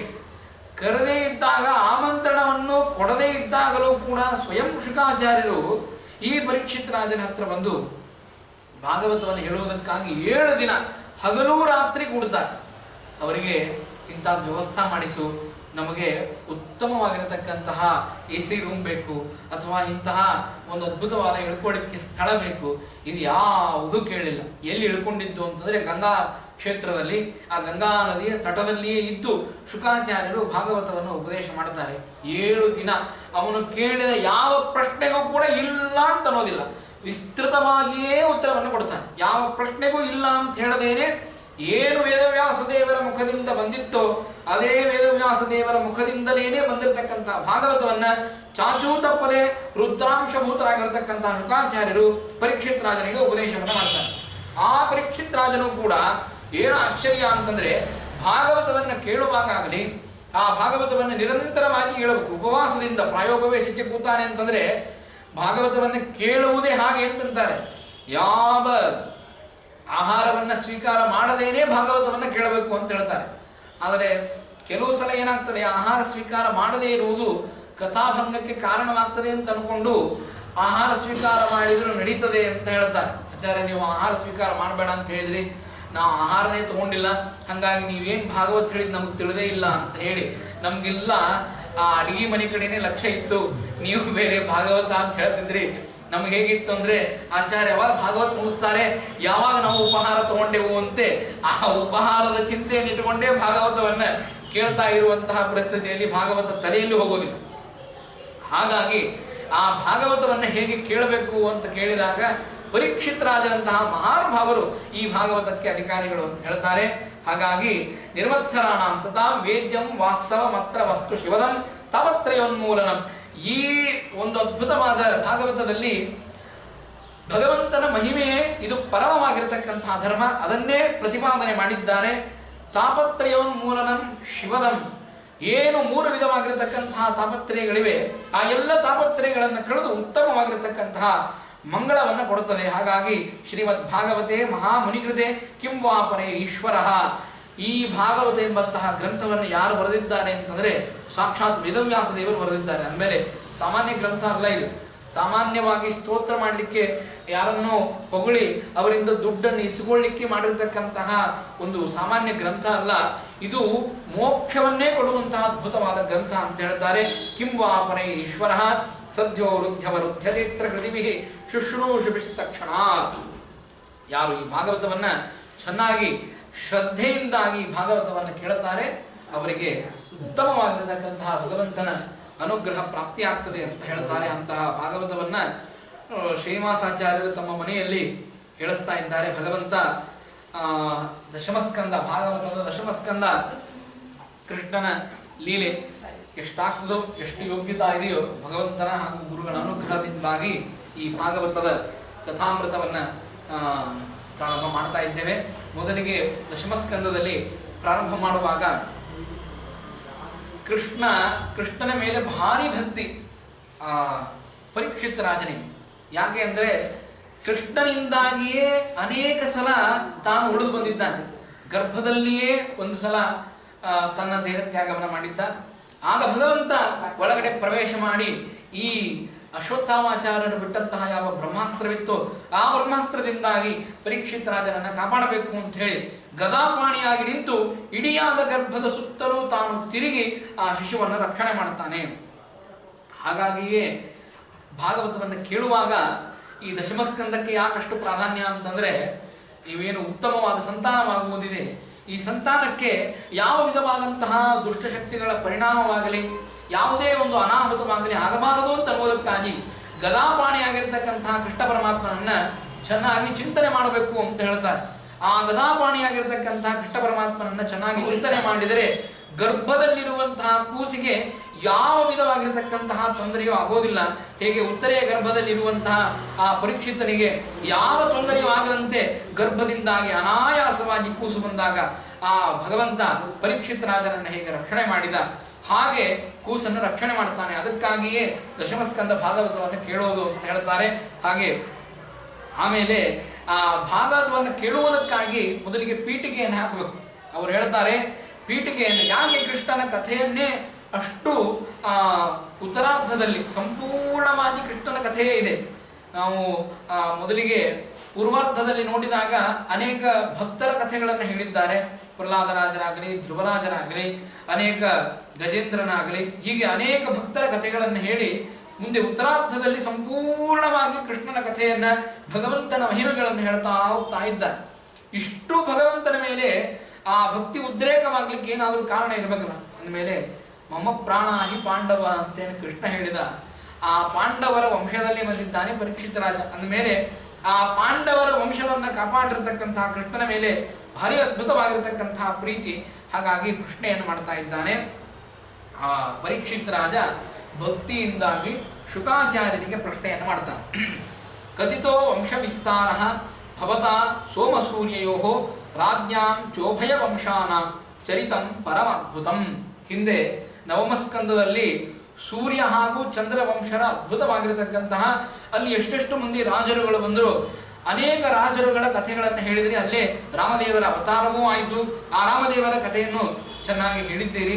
ಇನ್ನು ನಮಗೆ ಯದೋರ್ವಂಶ್ಚ ಧರ್ಮಶೀಲಸ್ಯ ನಿತರ ಮುನಿಸತ್ತಮಃ, ಅಲ್ಲಿ ಯದುವಿನ ವಂಶ ಅಂತ ಹೇಳ್ತಾ ಇದ್ದೀರಿ. ಚಂದ್ರವಂಶದಲ್ಲಿಯೇ ಬರುವಂತಹ ಯದುರಾಜ, ಯದುವಿನ ವಂಶದಲ್ಲಿಯೇ ಭಗವಂತ ಅವತಾರ ಮಾಡಿದ ಅಂತೇನು ಹೇಳ್ತಾ ಇದ್ದೀರಿ. ಅವತೀರೇ ಯದೋರ್ವಂಶೇ ಭಗವಾನ್ ಭೂತಭಾವನಃ ಕೃತವಾನ್ ಯಾನಿ ವಿಶ್ವಾತ್ಮನ್ ತಾನಿನೋ ವದ ವಿಸ್ತರ.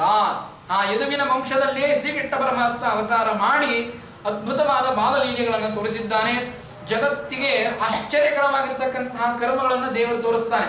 ಒಂದೊಂದು ಮಹಿಮೆಯಲ್ಲಿಯೂ ಕೂಡ ಒಂದೊಂದು ಅದ್ಭುತವಾದ ತತ್ವಗಳನ್ನು ತಿಳಿಸ್ತಾ ತನ್ನ ಮಹಿಮೆಯನ್ನು ಭಗವಂತ ತೋರಿಸ್ತಾ ಹೋಗಿದ್ದಾನೆ. ಹಾಗಾಗಿ ಅಂತಹ ಭಗವಂತನ ಮಹಿಮೆಯನ್ನ ಒಂದು ಮಾತನ್ನು ಹೇಳ್ತಾರೆ.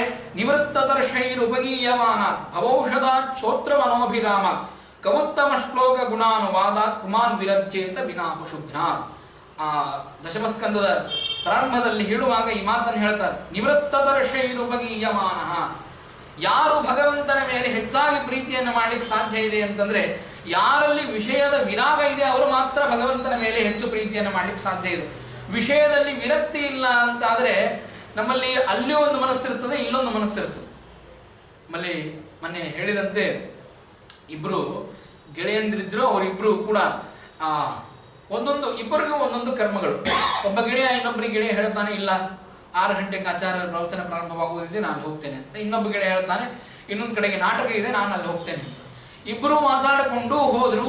ಯಾರು ಪ್ರವಚನಕ್ಕೆ ಬಂದಂತಹ ವ್ಯಕ್ತಿ ಇದ್ದ, ಅವನು ನೇರ ನರಕಕ್ಕೆ ಹೋಗಿದ್ದ. ನಾಟಕವನ್ನ ನೋಡ್ಲಿಕ್ಕೆ ಯಾರು ಹೋಗಿದ್ರು ಅವರು ನೇರ ಸ್ವರ್ಗಕ್ಕೆ ಹೋಗ್ಬಿಟ್ಟಿದ್ದ. ಇಲ್ಲಿ ಸ್ವಲ್ಪ ಚರ್ಚೆ ಆಯ್ತು ಯಮದೇವರ ಹತ್ರ. ಅಲ್ರಿ, ನಾವು 2 ತಾಸು ಹೇಗೆ ಕಷ್ಟಪಟ್ಟು ಕೂತಿದ್ದೀವಿ ಗೊತ್ತಾ, ಆಚಾರ್ಯ ಯಾವಾಗ ಪ್ರವಚನ ಮುಗಿಸ್ತಾರೆ ಯಾವಾಗ ಎದ್ದೀವಿ ಅಂತ ಕೂತಿದ್ದೀವಿ ನಾವು. ಅಂತದ್ದು ನಮಗೆ ನರಕವಾಯಿತು, ಮತ್ತೆ ಅವನಿಗೆ ನಾಟಕವನ್ನು ನೋಡ್ಲಿಕ್ಕೆ ಹೋದಂತಹ ವ್ಯಕ್ತಿಗೆ ಸ್ವರ್ಗವಾಯ್ತಲ್ಲ ಅಂತ ಕೇಳಿದಾಗ ಒಂದು ಮಾತನ್ನು ಹೇಳ್ತಾರೆ. ಹೌದು, ಅದಕ್ಕೆ ಕಾರಣ ಮನೆಯೇವ ಹಿ ಕಾರಣಂ ಅಂತ ಕೊಡ್ತಾರೆ. ನಿಮ್ಮ ಮನಸ್ಸು ಏನು ಪ್ರವಚನದಲ್ಲಿ ಇದ್ರಿ ನೀವು, ಆದ್ರೆ ಪ್ರವಚನದಲ್ಲಿದ್ದಾಗ ನಿಮ್ಮ ಮನಸ್ಸು ಮಾತ್ರ ಹೀಗೆ ಅಂತಿದ್ದು, ಅಯ್ಯೋ ನನ್ನ ಗೆಳೆಯ ನಾಟಕ ನೋಡ್ಲಿಕ್ಕೆ ಕರೆದಿದ್ದ, ಅಲ್ಲೇ ಹೋದ್ರೆ ಬಹಳ ಚೆನ್ನಾಗಿತ್ತು, ಸುಮ್ಮನೆ ಈ ಆಚಾರ ಪ್ರವಚನ ಕೇಳಿಕ್ ಬಂದೆ ಅಂತೇಳಿ ಅಲ್ಲಿ ಸ್ವಲ್ಪ ಅಳತ್ತಾನಂತ.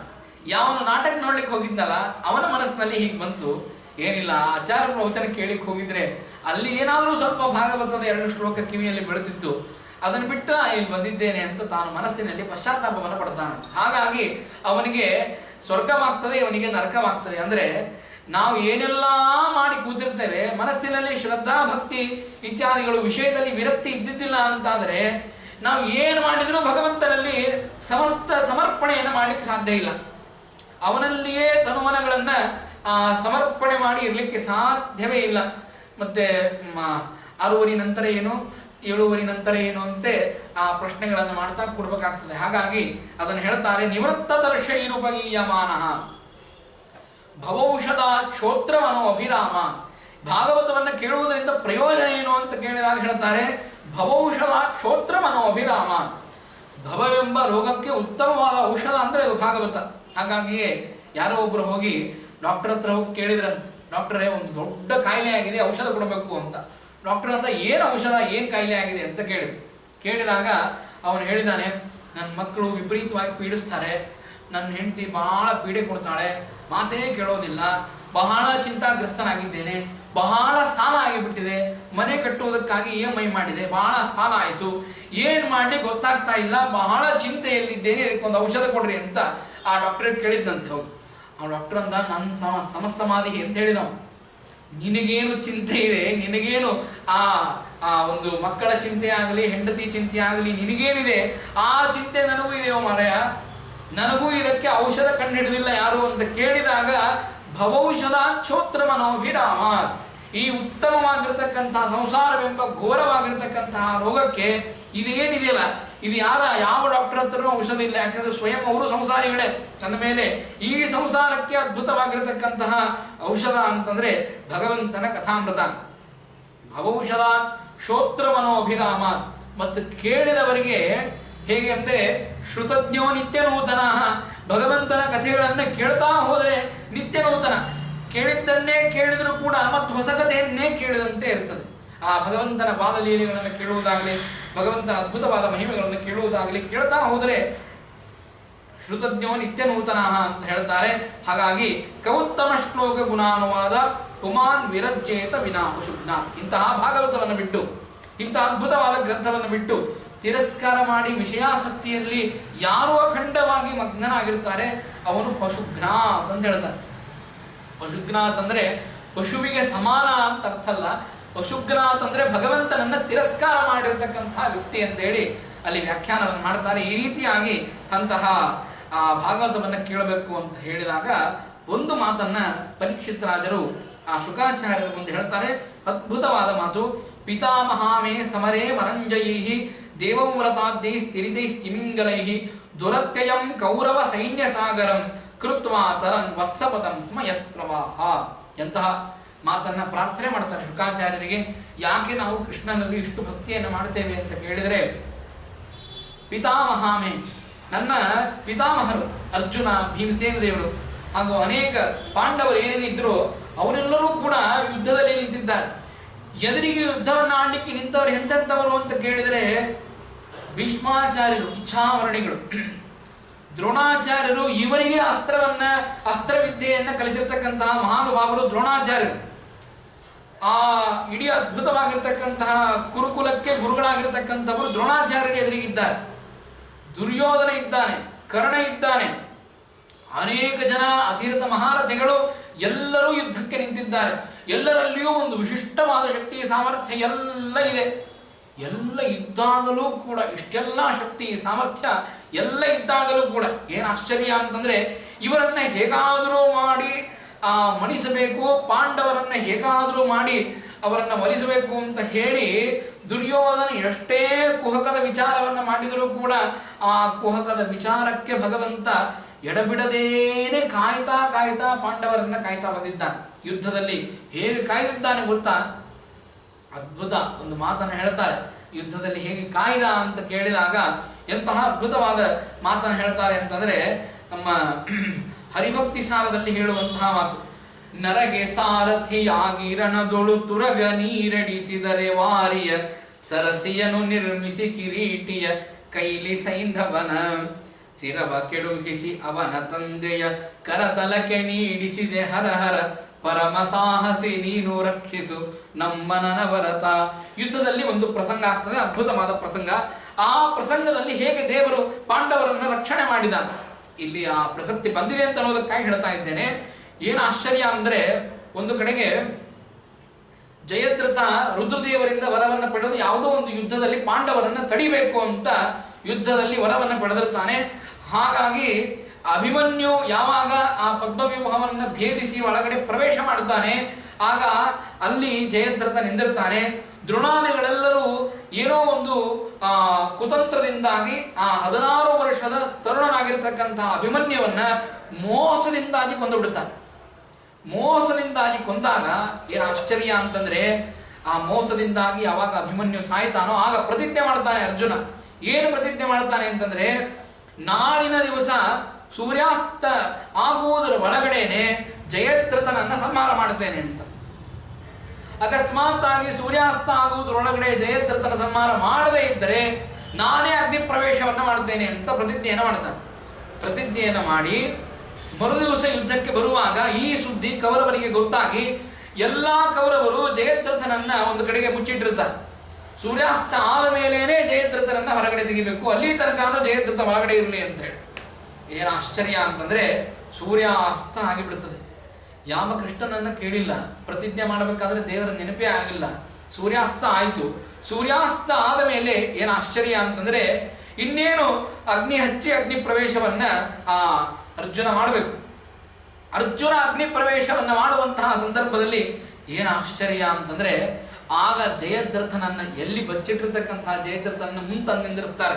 ನೋಡು ಅರ್ಜುನ, ನೋಡು ಜಯದ್ರಥ, ಅರ್ಜುನ ಅಗ್ನಿ ಪ್ರವೇಶವನ್ನು ಮಾಡ್ತಾ ಇದ್ದಾನೆ. ನಾವೆಲ್ಲ ಸಂತೋಷ ಪಡುವಂತಹ ದಿನ ಬಂತು. ಎಂತಹ ಅದ್ಭುತವಾಗಿರ್ತಕ್ಕಂತಹ ಸಂದರ್ಭ. ಯಾವಾಗ ಅರ್ಜುನ ಅಗ್ನಿ ಪ್ರವೇಶವನ್ನು ಮಾಡ್ತಾನೆ, ಮತ್ತೆ ಇವನು ಧರ್ಮರಾಜ ಶೋಕಕ್ಕೆ ಒಳಗಾಗ್ತಾನೆ. ರಾಜ್ಯ ಬೇಡ ಅಂತಂತಾನೆ, ನಾವೇ ರಾಜ್ಯವನ್ನು ಭೋಗಿಸುವಂತಹ ಸಂದರ್ಭ ಬಂತು ಅಂತ ಹೇಳಿ ದುರ್ಯೋಧನ ಸಂತೋಷವನ್ನು ಪಡೆದಿರ್ತಾನೆ. ಆಗ ಅರ್ಜುನನ ಕೈಯನ್ನ ಕೃಷ್ಣ ಹಿಡಿತಾನೆ. ಯಾಕೆ ಹೋಗ್ತಾ ಇದ್ದೀಪ ಅರ್ಜುನ, ಕೆಳಗಿಡಿ ಅಂತ ಹೇಳಿ ಆ ಕೃಷ್ಣ ಅರ್ಜುನನ ಕೈಯನ್ನು ಹಿಡಿತಾನೆ. ದೇವರು ಭಕ್ತರನ್ನು ಹೇಗೆ ಆ ಕ್ಷಣಕ್ಕೆ ಆ ಒಂದು ಅದ್ಭುತವಾದ ರಕ್ಷಣೆಯನ್ನು ಮಾಡದೇ ಇದ್ದರೆ ಭಗವಂತ ನಮ್ಮ ಕೈಯನ್ನು ಏನಾದರೂ ಬಿಟ್ರೆ ಮುಗದೇ ಹೋಯ್ತು, ಏನ್ ಮಾಡ್ಲಿಕ್ಕೂ ಸಾಧ್ಯವಿಲ್ಲ. ಇಂತಹ ಪ್ರಸಂಗಗಳು ಎದುರಾಗ್ತದೆ. ಆಗ ಅರ್ಜುನನ ಕೈ ಹಿಡಿದು ಎಳಿತಾನೆ. ನೀ ಯಾಕೆ ಕಾರ್ಯ ಮಾಡ್ತೀನಿ, ನಿನ್ನ ಪಕ್ಷದಲ್ಲಿ ನಾನಿದ್ದೇನೆ. ಯತ್ರ ಯೋಗೀಶ್ವರ ಕೃಷ್ಣೋ ಯತ್ರ ಪಾರ್ಥೋ ಧನುರ್ಧರ ತತ್ರ ಶ್ರೀ ವಿಜಯೋ ಭೂತಿರ್ದ್ರವಾನಿ ತಿರುಮತಿರ್ಮಮ್ಮ. ನಾನು ನಿನ್ನ ಪಕ್ಷದಲ್ಲಿ ಇರೋ ತನಕನು ನಿಮಗೆ ಅಪಯಶಸ್ಸಾಗಲಿ ನಿಮಗೆ ಅಪಜಯವಾಗಲಿ ಬರಲಿಕ್ಕೆ ಸಾಧ್ಯವೇ ಇಲ್ಲ ಅಂತ ಹೇಳಿ ಆ ಅರ್ಜುನನನ್ನ ಕೈ ಹಿಡಿದು ರಥದಿಂದ ಬೆಂಕಿಯಿಂದಾಗಿ ಕೆಳಗಡೆ ಇಳಿಸ್ತಾನೆ. ಜಯದ್ರಥ ನೋಡ್ತಾ ಇರ್ತಾನೆ. ಆಗ ಕತ್ತಲೆಯಾಗಿ ಇನ್ನೇನು ಸೂರ್ಯ ಮುಳುಗೇ ಹೋಗಿರ್ತಾನೆ ಅಂತ ಎಲ್ಲರೂ ತಿಳ್ಕೊಂಡಿರ್ತಾನೆ. ಆದರೆ ಆಶ್ಚರ್ಯ ಏನು ಅಂತಂದ್ರೆ ಯಾವ ಸೂರ್ಯನಲ್ಲಿ, ಯಾವ ಚಂದ್ರನಲ್ಲಿ, ಯಾವ ಅಗ್ನಿಯಲ್ಲಿ ತತ್ತೇಜೋ ವಿದ್ಧಿಮಾವಕಂ ಅಂತ ಹೇಳ್ತಾನೆ. ಆ ಭಗವಂತ ಆ ಸೂರ್ಯನಲ್ಲಿ, ಚಂದ್ರನಲ್ಲಿ, ಅಗ್ನಿಯಲ್ಲಿ ನಿಂತು ಅದ್ಭುತವಾದ ಬೆಳಕನ್ನು ಕೊಡುವಂತಹ ಶಕ್ತಿ ಸಾಮರ್ಥ್ಯೋಪೇತನಾಗಿರ್ತಕ್ಕಂಥವನು ಭಗವಂತ. ಆಗ ಭಗವಂತ ಹೇಳ್ತಾನೆ, ಏನೂ ವಿಚಾರ ಮಾಡಬೇಡ, ನೀನು ಬಾಣವನ್ನು ಇಟ್ಟು ಆ ಜಯದ್ರಥನನ್ನು ಸಂಹಾರ ಮಾಡು. ಅಲ್ಲ ಮತ್ತೆ ಸೂರ್ಯಾಸ್ತ ಆಗಿದೆ, ಯಾರು ಹೇಳಿದ್ದಾರೆ ಸೂರ್ಯಾಸ್ತ ಆಗಿದೆ ಅಂತ ಹೇಳಿ ಹೀಗೆ ಮೋಡಗಳನ್ನು ಒಂದ್ ಕಡೆ ಮಾಡ್ತಾರೆ. ಮತ್ತೆ ಸೂರ್ಯ ಹಾಗೆ ಉದಯಿಸಿ ಬಂದಂತೆ ಅದ್ಭುತವಾದ ಪ್ರಕಾರ ತೇಜಸ್ಸನ್ನು ತೋರಿಸ್ತಾನೆ. ಆಗ ಜಯದ್ರಥನ ಸಂಹಾರವನ್ನು ಮಾಡಲಿಕ್ಕೆ ಭಗವಂತ ಪ್ರಚೋದನೆ ಮಾಡ್ತಾನೆ. ಪ್ರಚೋದನೆ ಮಾಡಿದರೆ ಇಷ್ಟಕ್ಕೆ ನಿಲ್ಲೋದಿಲ್ಲ. ಏನು ಆಶ್ಚರ್ಯ ಅಂತಂದ್ರೆ ಜಯದ್ರಥನನ್ನ ಸಂಹಾರ ಮಾಡಬೇಕು. ಜಯದ್ರಥನನ್ನು ಸಂಹಾರ ಮಾಡುವಾಗ ಎದುರಿಗೆ ಜಯದ್ರಥ ಇದ್ದಾನೆ. ಅವನ ಕತ್ತನ್ನ ಕತ್ತರಿಸಿದ ತಕ್ಷಣಕ್ಕೆ ದೇವರು ಹೇಳ್ತಾನೆ, ಕತ್ತರಿಸಿದರೆ ಮುಗಿಯೋದಿಲ್ಲ. ಅವನ ಕತ್ತನ್ನ ಕೆಳಕ್ಕೆ ಬೀಳದಂತೆ, ಅವನ ಕತ್ತು ಎಲ್ಲಿ ತನಕ ನಾನು ಬಾಣವನ್ನ ಬಿಡು ಅಂತ ಹೇಳ್ತೇನೆ ಅಲ್ಲಿ ತನಕ ಬಾಣವನ್ನು ಬಿಡ್ತಾನೇ ಇರಬೇಕು ಅಂತ ಹೇಳಿ ಜಯದ್ರಥನ ಕತ್ತನ್ನ ಅವನ ತಲೆ, ಅವನ ಏನು ಆ ಜಯದ್ರಥನ ತಲೆ ಇತ್ತು ಆ ತಲೆಯನ್ನ ಅವನ ತಂದೆಯ ಕೈಯಲ್ಲಿಯೇ ಕೊಡಿಸಬೇಕು ಎನ್ನುವಂತಹ ಅದ್ಭುತವಾಗಿರ್ತಕ್ಕಂತಹ ಒಂದು ವಿಚಾರ. ಯಾಕೆ ವಿಚಾರ ಅಂತಂದ್ರೆ ಈ ಜಯದ್ರಥನ ತಂದೆ ಏನಿದ್ದ ಅವನು ತಪಸ್ಸನ್ನು ಮಾಡಿ ವರವನ್ನು ಬೇಡಿದ್ದ. ಏನು ಅಂದ್ರೆ ನನ್ನ ಮಗನ ಶಿರಸ್ಸನ್ನ ಯಾರು ನೆಲಕ್ಕೆ ಹಾಕ್ತಾರೆ ಅವರ ಶಿರಸ್ಸು 100 ಹೋಳಾಗಬೇಕು ಅಂತ. ಏನು ಆಶ್ಚರ್ಯ ನೋಡ್ರಿ, ಅಕಸ್ಮಾತ್ ಆಗಿ ಜಯದ್ರಥನ ಶಿರಸ್ಸು ಕೆಳಗಡೆ ಬಿದ್ದಿತ್ತು ಅಂತ ಆದ್ರೆ ಅರ್ಜುನನ ತಲೆ 100 ಹೋಳಾಗ್ತಿತ್ತು. ಜಯದ್ರಥ ಸಾಯೋದು ಒಂದ್ ಕಡೆ ಇದ್ರು ಅರ್ಜುನನ ಸಂಹಾರವಾಗಿ ಬಿಡುತ್ತಿದ್ದು. ಒಂದು ಕಡೆಗೆ ಅಗ್ನಿ ಪ್ರವೇಶವನ್ನು ಮಾಡ್ತೀನಿ ಅಂತಂದಾಗ ಆಗಲೂ ಭಗವಂತ ಅವನನ್ನು ಕೈ ಹಿಡಿದು ಕಾಯ್ತಾನೆ. ಜಯದ್ರಥನ ಸಂಹಾರ ಮಾಡುವಾಗ ಬಾಣವನ್ನು ಹೂಡು ಅಂತಂದಾಗ ಆಗ ಬಾಣವನ್ನು ಹೂಡುತ್ತಾನೆ. ಪಶ್ಚಿಮ ದಿಕ್ಕಿನಲ್ಲಿ ನಿಂತು ಅರ್ಘ್ಯವನ್ನು ಬಿಡ್ತಾ ಇರುವಂತಹ ಜಯದ್ರಥನ ತಂದೆಯ ಕೈಗೆ ನೇರವಾಗಿ ಅವನ ಶಿರಸ್ಸು ಬಂದು ಬಿಡುತ್ತದೆ. ಇದೇನು ಅಂತ ಹೇಳಿ ಹೀಗೆ ಒಗಿತಾನೆ. ಆಗ ಅವನ ತಂದೆಯ ಕರತಲಕ್ಕೆ ನೀಡಿಸಿದೆ, ಹರ ಹರ ಪರಮ ಸಾಹಸಿ ನೀನು ರಕ್ಷಿಸು ನಮ್ಮನವರತ. ಹೇಗೆ ಆ ಅದ್ಭುತವಾಗಿರತಕ್ಕಂತಹ ಕಾರ್ಯದ ಆ ಪರಾಕ್ರಮವನ್ನ, ಆ ಸಮಯೋಚಿತವಾದ ಪರಾಕ್ರಮ, ಸಮಯೋಚಿತ ಇದ್ದಿದ್ದಿಲ್ಲ ಅಂತಾದ್ರೆ ಪರಾಕ್ರಮ ಇದ್ದು ಉಪಯೋಗ ಇಲ್ಲ. ಎಲ್ಲೋ ಪರಾಕ್ರಮ ಇದೆ, ಎಲ್ಲೋ ಏನೋ ನಡೆದಿದೆ ಅಪರಾಧ, ಎಲ್ಲೋ ಅಧಿಕಾರವಿದೆ ಅಂದ್ರೆ ನಡೆಯೋದಿಲ್ಲ. ಅಧಿಕಾರವನ್ನ ಸಮಯಕ್ಕೆ ಸರಿಯಾಗಿ, ಪರಾಕ್ರಮವನ್ನ ಸಮಯಕ್ಕೆ ಸರಿಯಾಗಿ ಉಪಯೋಗಿಸುವಂತಹ ಅದ್ಭುತವಾಗಿರತಕ್ಕಂತಹ ಚತುರಾನನಃ ಅಂತ ಆ ಭಗವಂತನಿಗೆ ಭಾರಿ ಬುದ್ಧಿವಂತ ಅಂತ ಕರೆಯುವುದೇ ಇದಕ್ಕೆ. ಹಾಗಾಗಿಯೇ ಆ ಭಗವಂತ ಬಾಣವನ್ನು ಬಿಡಿಸ್ತಾನೆ.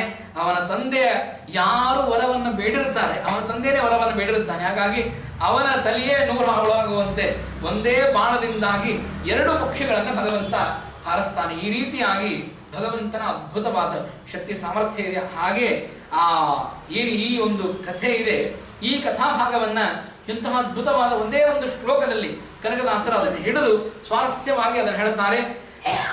ಸರಸಿಯ ನಿರ್ಮಿಸಿ ಕಿರೀಟಿಯ ಕೈಯಲ್ಲಿ ಸೈಂಧವನ ಶಿರವ ಕೆಡುಹಿಸಿ ಅವನ ತಂದೆಯ ಕರತಲಕ್ಕೆ ನೀಡಿಸಿದೆ, ಹರಹರ ಪರಮ ಸಾಹಸಿ ನೀನು ರಕ್ಷಿಸು ನಮ್ಮ ನನವರದ. ಅಷ್ಟೆಲ್ಲ ಮಾಡಿ ಪಾಂಡವರನ್ನು ರಕ್ಷಣೆ ಮಾಡಿರ್ತಕ್ಕಂತಹ ಭಗವಂತ, ದಯಮಾಡಿ ನನ್ನನ್ನು ನೀನು ರಕ್ಷಣೆ ಮಾಡು ಅಂತ ಹೇಳಿ ಪ್ರಾರ್ಥನೆಯನ್ನು ಮಾಡ್ತಾರೆ. ಅಂದರೆ ಎಂತಹ ಅದ್ಭುತವಾಗಿ ಭಗವಂತ ಅವರನ್ನು ರಕ್ಷಣೆ ಮಾಡಿದ. ಈ ರೀತಿಯಾಗಿ ಭಗವಂತ ಆ ಪಾಂಡವರ ಮೇಲೆ ರಕ್ಷಣೆಯನ್ನು ಮಾಡಿದ್ದಾನೆ. ನಮ್ಮ ಪಿತಾಮಹರು ಬಹಳ ಅಲ್ಪ ಸಂಖ್ಯಾಕರಾಗಿರ್ತಕ್ಕಂತಹ ಸೈನ್ಯ ನಮ್ಮದು. ಹಾಗಿದ್ದಾಗಲೂ ಕೂಡ ಕೃತ್ವ ತರನ್ ವತ್ಸಪದಂ ಸ್ಮಯತ್ಪ್ಲವಾಹ, ಹೇಗೆ ಒಂದು ವತ್ಸ ಇಟ್ಟುವಂತಹ ಹೆಜ್ಜೆ, ಆ ವತ್ಸದ ಹೆಜ್ಜೆಯಲ್ಲಿ ಎಷ್ಟು ನೀರು ತುಂಬಬೇಕ್ರಿ? ಒಂದು ಸ್ವಲ್ಪ ಒಂದು ವಾಟಗಾದಷ್ಟು ನೀರು ತುಂಬುತ್ತಾರೆ ಅಂತ ಹೇಳ್ರಿ. ಅದನ್ನ ದಾಟಿದರೆ ಯಾವುದಾದ್ರೂ ಆಯಾಸ ಪ್ರಯಾಸಗಳಿವೆಯಾ? ಏನು ಆಯಾಸವಿಲ್ಲ, ಪ್ರಯಾಸವಿಲ್ಲ. ಹಾಗೆ ಭಗವಂತ ಸಮುದ್ರದಂತಹ ಸೈನ್ಯ ಇರುವಂತಹ ಕೌರವರ ಸೈನ್ಯವನ್ನ ಆ ಆಕಳ ಪಾದದಷ್ಟು ನೀರನ್ನಾಗಿ ಮಾಡಿ ನಮ್ಮ ಅದ್ಭುತವಾದ ಪಾಂಡವರ ಪಕ್ಷವನ್ನೇ ಅನಾಯಾಸವಾಗಿ ದಾಟಿಸಿದ, ಯುದ್ಧವನ್ನ ಗೆಲ್ಲಿಸಿದ. ಇದೆಲ್ಲದಕ್ಕೂ ಕೃಷ್ಣ ಪರಮಾತ್ಮ ಕಾರಣ. ಏನು ಆಶ್ಚರ್ಯ! ಕೃಷ್ಣ ಇದ್ದಿದ್ದಿಲ್ಲ ಅಂತಾದರೆ ಪಾಂಡವರು ಗೆಲ್ಲುವುದೇ ಕಠಿಣ ಇತ್ತು. ಎಲ್ಲದಕ್ಕೂ ಕೃಷ್ಣ ಪರಮಾತ್ಮ ನಿಂತು ಇಡೀಯಾಗಿ ಸೂತ್ರಧಾರಿಯಾಗಿ ತಾನು ನಿಂತು ಪಾತ್ರಧಾರಿಯಾಗಿ ಅವರನ್ನು ಬಿಟ್ಟಿದ್ದಾನಷ್ಟೇ. ಎಲ್ಲದಕ್ಕೂ ಕಾರಣ ಭಗವಂತ. ಈ ರೀತಿಯಾಗಿ ಅಂತಹ ಭಗವಂತನನ್ನ ವರ್ಣನೆ ಮಾಡ್ತಾರೆ. ಆಗ ದ್ರೌಣ್ಯಸ್ತ್ರ ವಿಪ್ಲುಷ್ಟಮಿದಂ ಮದಂಗಂ ಸಂತಾನ ಬೀಜಂ ಕುರು ಪಾಂಡವಾನಾಂ ಜುಗೋಪ ಕುಕ್ಷಿಂಗತ ಆತ್ತಚಕ್ರೋ ಮಾತುಶ್ಚಮೇಯ ಶರಣಂಗತಾಯಾಹ.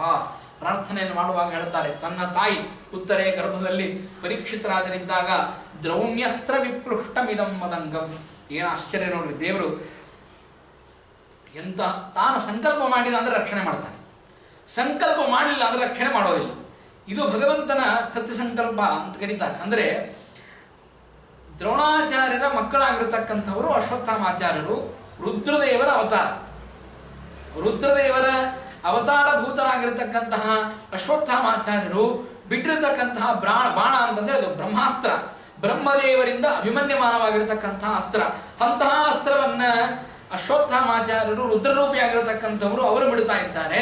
ಅದು ಏನು ಒಂದು ಸಣ್ಣ ಕೂಸಿನ ಮೇಲೆ, ಪರೀಕ್ಷಿತ ರಾಜನ ಮೇಲೆ ಬಿಡ್ತಾ ಇದ್ದಾರೆ.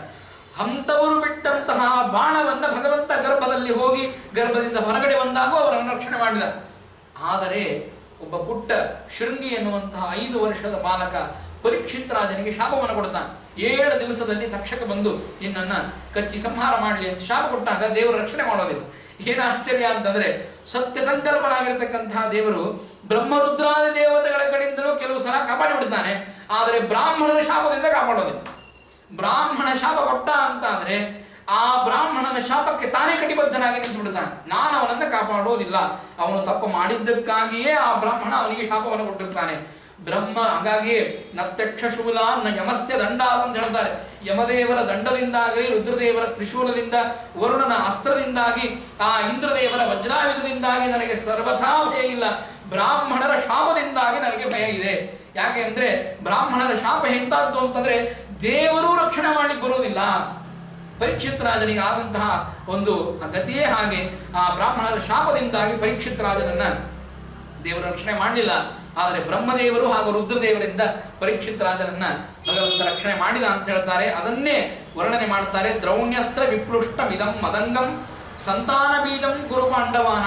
ಆ ಉತ್ತರಾದೇವಿ ಬಂದು ಓಡೋಡ್ತಾ ಬಂದು ಕೃಷ್ಣನ ಪಾದದ ಹತ್ರ ಬಿದ್ದು ನಮಸ್ಕಾರ ಮಾಡಿ ಶರಣಾಗತರಾಗ್ತಾಳೆ.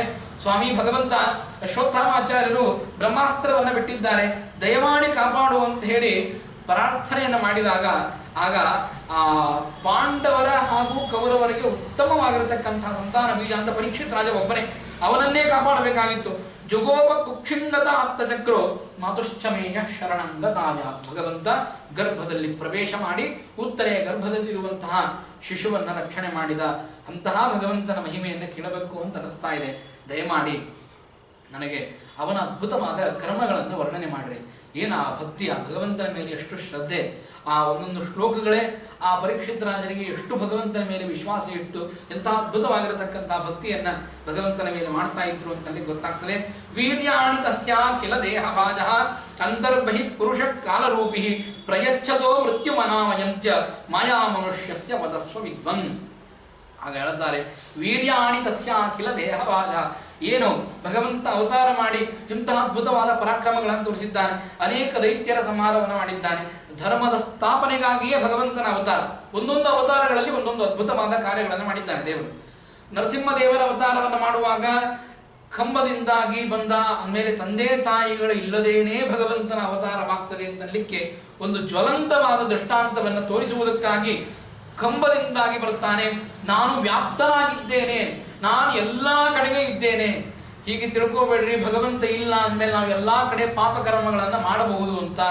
ಅಣುರೇಣು ತೃಣಕಾಷ್ಟ ಪರಿಪೂರ್ಣ ಗೋವಿಂದ ಎಂಬುವಂತಹ ಅಣೋರಣೀಯಾನ್ ಮಹತೋ ಮಹೀಯಾನ್ ಆತ್ಮಾ ಗುಹಾಯಾಮ್ ನಿಹತೋಸ್ತೆ ಜಂತು ಅನ್ನುವಂಥ ವೇದ ವಚನದ ಮಾತನ್ನ ಸತ್ಯ ಮಾಡುವುದಕ್ಕಾಗಿ ನರಸಿಂಹ ರೂಪಿಯಾದ ಪರಮಾತ್ಮ ಕಂಬದಿಂದಾಗಿ ಒಡೆದು ಬಂದು ನಾನು ವ್ಯಾಪ್ತನಾಗಿದ್ದೇನೆ ಎಂಬುವಂತಹ ತತ್ವವನ್ನು ತೋರಿಸ್ತಾನೆ. ಈ ಕೃಷ್ಣರೂಪಿಯಾಗಿ ಭಗವಂತ ಬಂದದ್ದು ಯಾಕೆ ಅಂತಂದ್ರೆ ಧರ್ಮದ ಸಂಸ್ಥಾಪನೆ ಮಾಡುವುದಕ್ಕಾಗಿ. ಹಾಗಾಗಿಯೇ ಕೃಷ್ಣ ತಾನೇ ಸ್ವಯಂ ಗೀತೆಯಲ್ಲಿ ಹೇಳಬೇಕಾದ್ರೆ ಈ ಮಾತನ್ನು ಹೇಳ್ತಾನೆ, ಯದಾ ಯದಾ ಹಿ ಧರ್ಮಸ್ಯ ಗ್ಲಾನಿರ್ಭವತಿ ಭಾರತ ಅಭ್ಯುತ್ಥಾನಂ ಅಧರ್ಮಸ್ಯ ತದಾತ್ಮಾನಂ ಸೃಜಾಮ್ಯಹಂ. ಯಾವಾಗ ಧರ್ಮದ ಗ್ಲಾನಿ ಆಗಲಿಕ್ಕೆ ಪ್ರಾರಂಭವಾಗ್ತದೆ, ಅಧರ್ಮದ ಯಾವಾಗ ತಾಂಡವವಾಗಲಿಕ್ಕೆ ಪ್ರಾರಂಭವಾಗ್ತದೆ, ಆಗ ನಾನು ಅವತಾರ ಮಾಡಿ ಧರ್ಮವನ್ನ ರಕ್ಷಣೆ ಮಾಡ್ತೇನೆ ಅಂತ. ಇದನ್ನು ತಿಳ್ಕೊಂಡವರೇ ಬೇರೆ ಥರ ತಿಳ್ಕೊಂಡ್ರು. ಕೆಲವರಲ್ಲಿ ನಮ್ಮ ಉತ್ತರ ಕರ್ನಾಟಕದ ಜನ ಇದ್ರು, ಅವ್ರ ಮನೆಗೆ ಹೋಗಿದ್ವಿ ನಾವು. ಅವ್ರು ಹೇಳಿದ್ರು ಎಂಥ ಅದ್ಭುತವಾದ ಈ ಶ್ಲೋಕಾರ್ಥವನ್ನು ಹೇಳಿದರು. ಅವರ ಮನೆಯಲ್ಲಿ ಏನು ಹೆಚ್ಚು ಧರ್ಮ ಕರ್ಮ ಇದ್ದಿದ್ದಿಲ್ಲ. ಅವರು ಬ್ರಾಹ್ಮಣರಾಗಿದ್ದರೂ ಕೂಡ ನಿತ್ಯ ಪೂಜೆ ಇಲ್ಲ, ಪುನಸ್ಕಾರ ಇಲ್ಲ, ವಿಶ್ವದೇವ ಇಲ್ಲ, ಏನು ಮಾಡ್ತಿದ್ರು. ಹೋಗಿ ಕೇಳಿದ್ವಿ, ಅಲ್ರಿ ಮತ್ತೆ ಹೀಗೆಲ್ಲ ಮಾಡ್ತಾ ಇದ್ದೀರಾ, ಮತ್ತೇನು? ಅಲ್ರಿ ದೇವರು ಹೇಳಿದ್ದಾನೆ ಅದಕ್ಕೆ ಮಾಡ್ತಾ ಇದ್ದೀವಿ. ಏನು ದೇವರು ಹೇಳಿದ್ದಾನೆ ಅಂತ ಕೇಳಿದರು. ಅದೇ ಕೃಷ್ಣ ಗೀತೆಯಲ್ಲಿ ಹೇಳಿದ್ನಲ್ಲ ಅದನ್ನೇ ಆಚರಣೆ ಮಾಡ್ತಾ ಇದ್ದೇವೆ. ಏನು ಗೀತೆಯಲ್ಲಿ ಹೇಳಿದ್ದ ಕೃಷ್ಣ ಅಂತ ಕೇಳಿದಾಗ ಈ ಮಾತು ಹೇಳಿದರು, ಯದಾ ಯದಾ ಹಿ ಧರ್ಮಸ್ಯ ಗ್ಲಾನಿರ್ಭವತಿ ಭಾರತ ಅಭ್ಯುತ್ಥಾನಂ ಅಧರ್ಮಸ್ಯ ತದಾತ್ಮಾನಂ ಸೃಜಾಮ್ಯಹಂ. ಯಾವಾಗ ಅಧರ್ಮದ ಅಭ್ಯುತ್ಥಾನವಾಗ್ತದೆ ಆಗ ನಾನು ಅವತಾರ ಮಾಡಿ ಬರ್ತೇನೆ ಅಂತ ಹೇಳ ಕೃಷ್ಣ. ಹಂಗಾಗಿ ನಾವು ಧರ್ಮ ಮಾಡಿದ್ರೆ ದೇವರು ಬರಂಗೇ ಇಲ್ರಿ ಅಂತ ಹೇಳಿದರು. ನಾವೆಲ್ಲ ನಿತ್ಯ ಸಂಧ್ಯಾ ವಂದನ, ವಿಶ್ವದೇವ, ಪರಿಹರಣ ಮತ್ತೆಲ್ಲ ಹಿಂಗ ಸ್ನಾನ ಕರ್ಮ ನಿತ್ಯದಲ್ಲಿ ಮಾಡ್ಕೋತ ಹೋದ್ರೆ ದೇವ್ರು ಯಾವಾಗ ಪ್ರತ್ಯಕ್ಷ ಆಗವ ನಮಗ? ಒಬ್ರು ಯಾರಾದ್ರೂ ಅಧರ್ಮವನ್ನು ಮಾಡ್ತಿರ್ಬೇಕು, ಫ್ಯಾಮಿಲಿ ಒಳಗೆ ಒಬ್ರು ಯಾರಾದ್ರೂ ಇರ್ಬೇಕು. ಹಂಗ ಆಮೇಲೆ ಎಲ್ಲಾರು ಧರ್ಮ ಮಾಡಿದ್ರೆ ಹೆಂಗ್ ನಡೀತದೆ? ದೇವ್ರು ಬರ್ಬೇಕಲ್ಲ.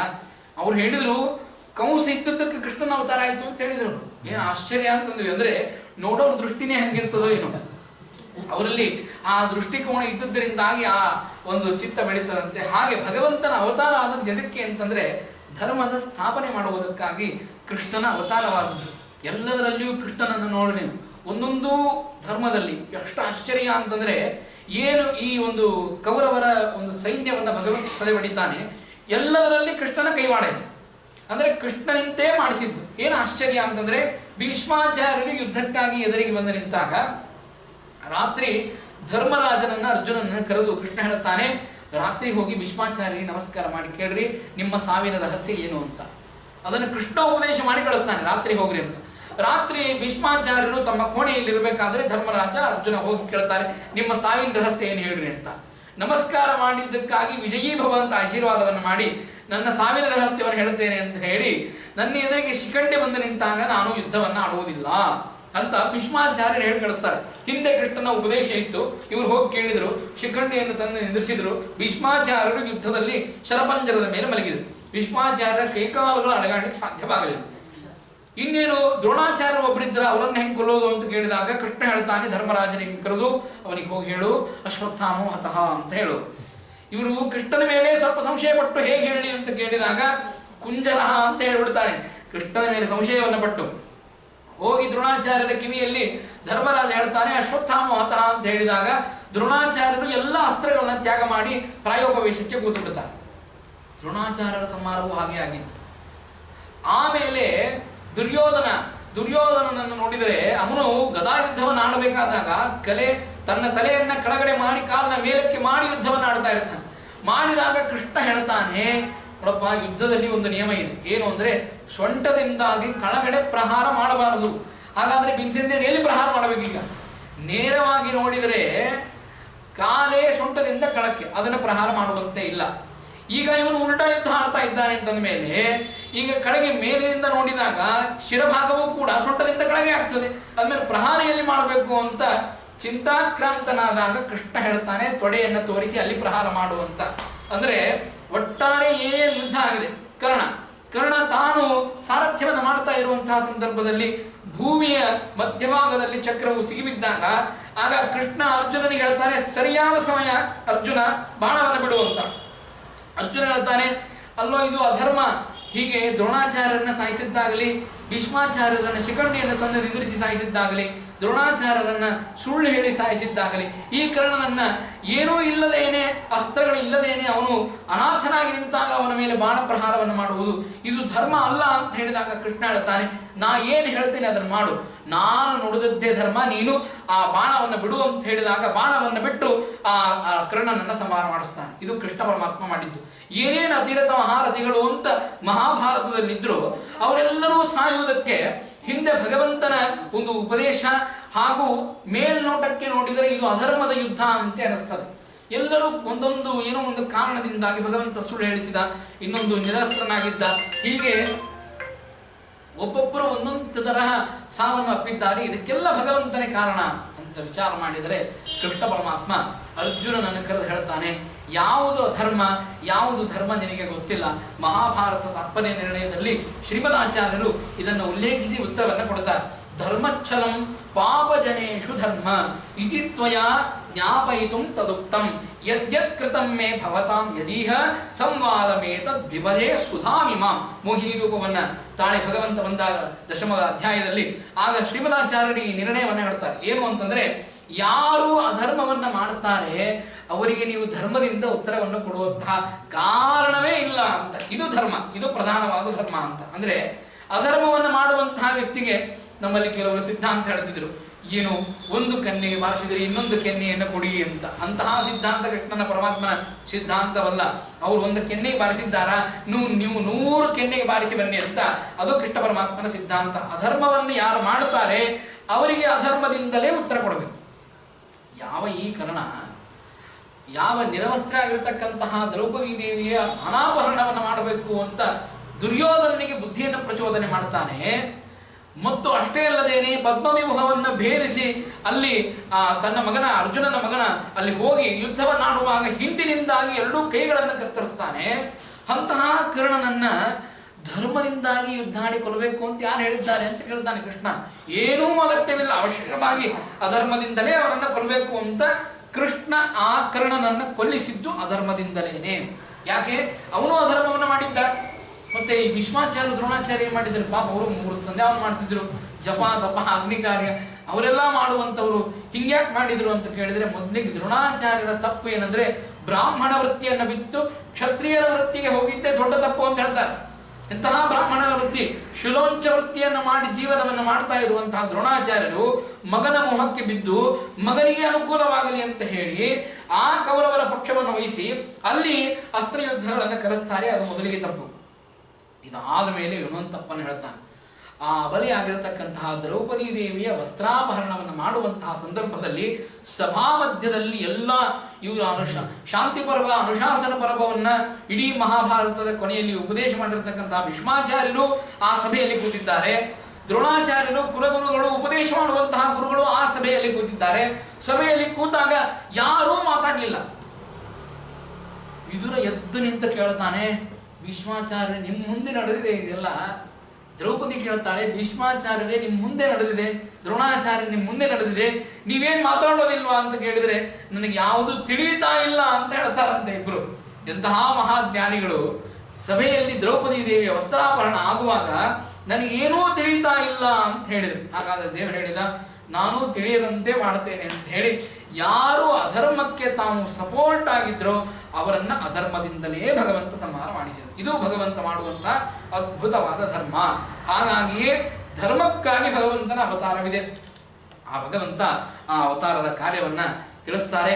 ಅದ್ಭುತವಾಗಿರತಕ್ಕಂತಹ ಭಗವಂತನ ಅವತಾರದ ಕಾರ್ಯಗಳನ್ನು ತಿಳಿಸಿ, ಹಿರಣ್ಯಾಸ್ತನಯ ಪ್ರೋಕ್ತ ರಾಮ ಸಂಕರ್ಷಣ ಸ್ವಯ ದೇವಕ್ಯ ಗರ್ಭ ಸಂಬಂಧ ಕುತೋ ದೇಹಾಂತರಂ ವಿನಾ ಹೇಗೆ ರೋಹಿಣಿಯ ಗರ್ಭದಲ್ಲಿ ಈ ಬಲರಾಮ ದೇವರ ಅವತಾರ ಮಾಡಿದರು, ಹೇಗೆ ಆ ದೇವಕಿಯ ಗರ್ಭದಿಂದಾಗಿ ಹೇಗೆ ರೋಹಿಣಿಯ ಗರ್ಭಕ್ಕೆ ಬಂದರು, ಅದನ್ನೆಲ್ಲ ವಿಸ್ತಾರವಾಗಿ ಹೇಳ್ರಿ ಅಂತ ಕೇಳಿದಾಗ ಆಗ ಹೇಳ್ತಾರೆ, ದೇಹಂ ಮಾನುಷಮಾಶ್ರಿತ್ಯ ಕತಿ ವರ್ಷಾಣಿ ವೃಷ್ಣಿಭಿಹಿ, ಎಷ್ಟು ಆ ಮನುಷ್ಯರ ದೇಹವನ್ನು ತಾಳಿ ಕೃಷ್ಣ ಪರಮಾತ್ಮ ಎಷ್ಟು ವರ್ಷ ಭೂಮಿ ಮೇಲಿದ್ದ, ಹೇಗೆ ಯಾದವರನ್ನ ರಕ್ಷಣೆ ಮಾಡಿದ, ಪಾಂಡವರನ್ನ ರಕ್ಷಣೆ ಮಾಡಿದ, ಅದನ್ನ ದಯಮಾಡಿ ಹೇಳ್ರಿ ಅಂತ ಕೇಳಿದಾಗ ಈ ರೀತಿಯಾಗಿ ಮಾತನ್ನು ಕೇಳಿ, ಏವಂ ನಿಶಮ್ಯ ಭೃಗುನಂದನ ಸಾಧುವಾದಂ ವೈಯಾಸಗೀಸ ಭಗವಾನಥ ವಿಷ್ಣುರಾದಂ ಪ್ರತ್ಯರ್ಚ ಕೃಷ್ಣಚರಿತಂ ಕಲಿಕಲ್ಮಶಗ್ನಂ ವ್ಯಾಹೃತ್ತು ಮಾರಭತ ಭಾಗವತ ಪ್ರಧಾನ.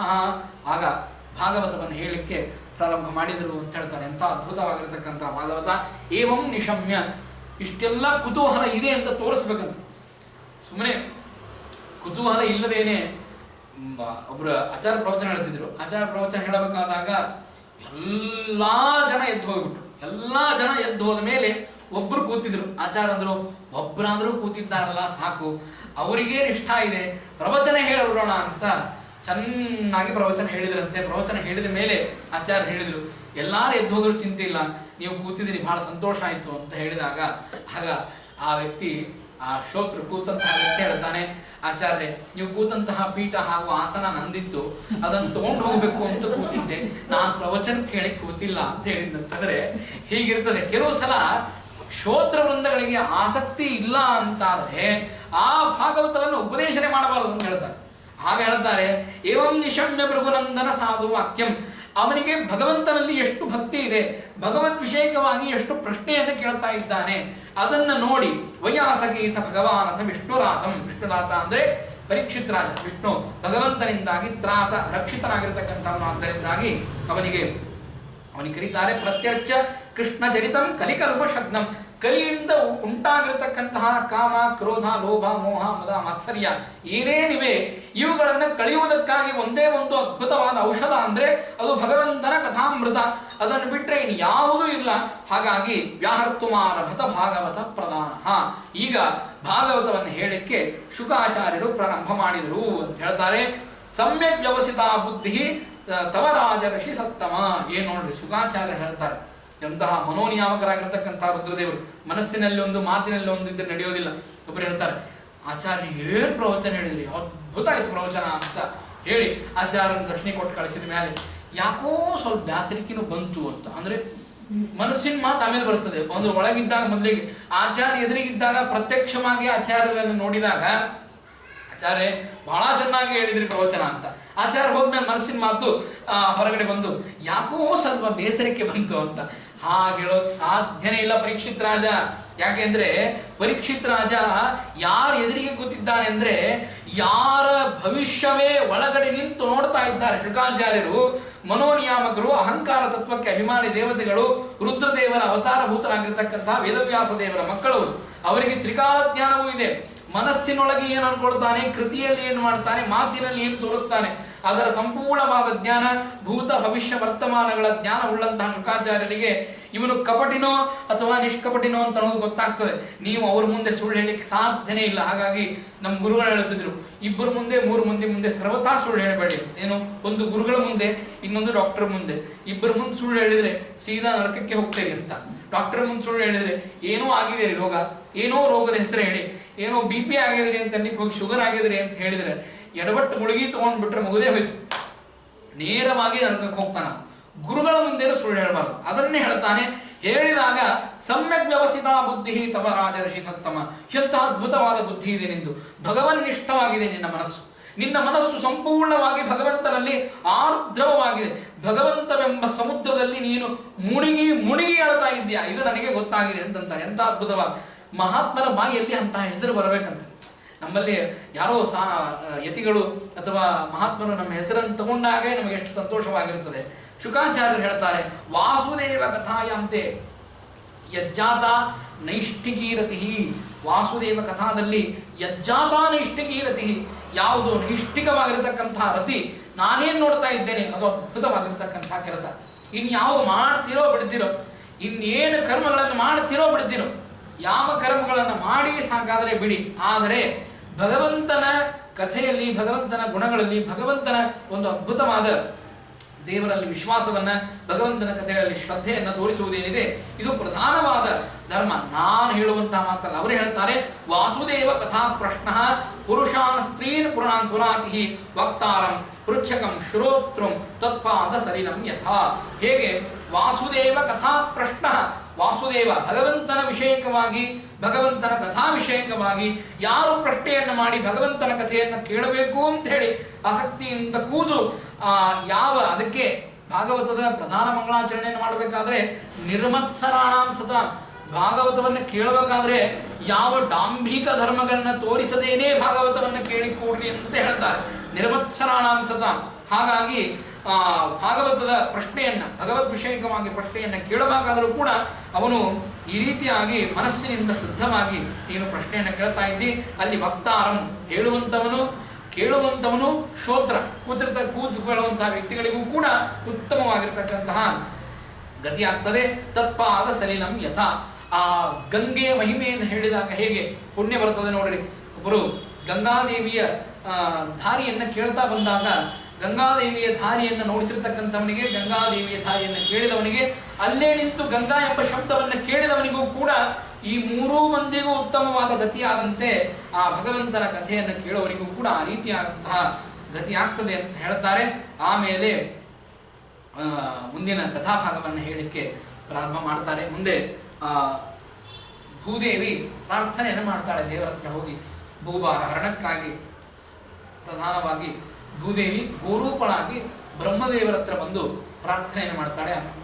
ಬ್ರಹ್ಮದೇವರೇ, ನಾನು ಬಹಳ ದುಃಖಿತಳಾಗಿದ್ದೇನೆ. ಯಾಕೆ ಅಂತಂದ್ರೆ ಎಲ್ಲಾ ದೈತ್ಯರು, ಏನೇನು ಜರಾಸಂಧಾದಿ ದೈತ್ಯರಿದ್ದರು, ಆ ಎಲ್ಲಾ ದೈತ್ಯರು ವಿಷ್ಣು ದ್ವೇಷಿಗಳು ಎಲ್ಲರೂ ಭೂಮಿ ಮೇಲೆ ಅವತಾರ ಮಾಡಿ ಬಂದಿದ್ದಾರೆ.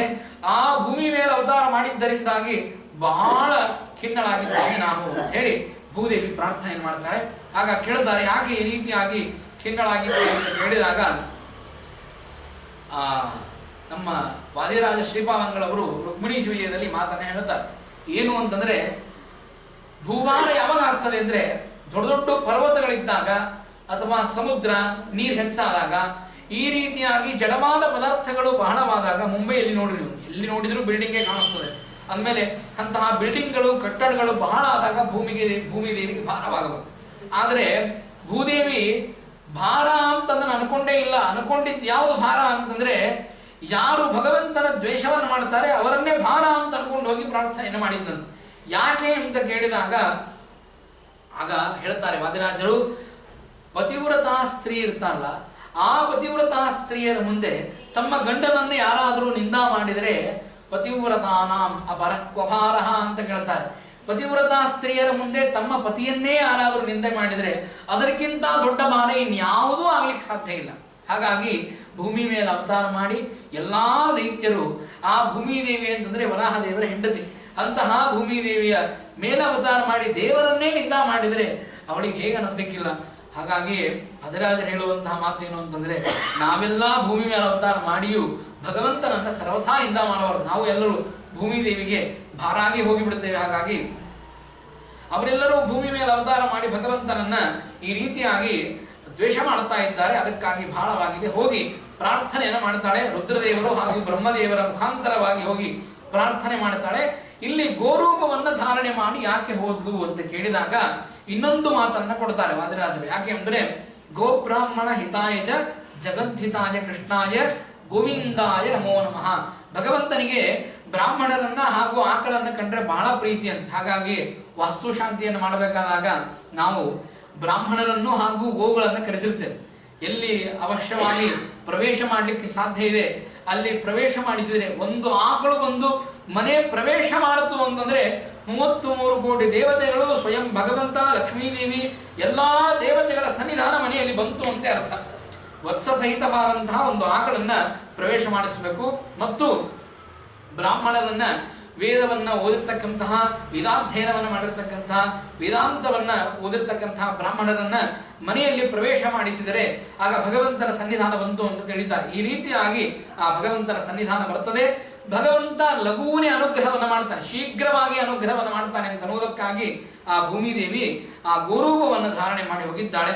ಹೋದಾಗ ಎಲ್ಲಾ ದೇವತೆಗಳು ಆ ಭಗವಂತನ ಹತ್ರ ನಿಂತು ಪ್ರಾರ್ಥನೆಯನ್ನು ಮಾಡುತ್ತಾರೆ. ಆಗ ವಾಸುದೇವ ಗೃಹೇ ಸಾಕ್ಷಾತ್ ಭಗವಾನ್ ಪುರುಷ ಪರಃ. ಆಗ ಭಗವಂತನ ಹತ್ರ ಹೋಗಿ ಪುರುಷ ಸೂಕ್ತದಿಂದಾಗಿ ಭಗವಂತನ ಸ್ತೋತ್ರವನ್ನು ಮಾಡಿದಾಗ ಬ್ರಹ್ಮಾದಿ ದೇವತೆಗಳಿಗೆ ಭಗವಂತ ಹೇಳುತ್ತಾನೆ, ಏನೂ ವಿಚಾರ ಮಾಡಬೇಡ, ನಾನು ಯಾದವರ ವಂಶದಲ್ಲಿ ಅವತಾರ ಮಾಡಿ ಬರ್ತೇನೆ. ನನ್ನಕ್ಕಿಂತಲೂ ಪೂರ್ವದಲ್ಲಿಯೇ ಶೇಷದೇವರು ಅವರು ಅವತಾರ ಮಾಡಿ ಬರ್ತಾರೆ. ನನ್ನ ಆವೇಶ ಅವರಲ್ಲಿ ಸಂಪೂರ್ಣವಾಗಿರ್ತದೆ.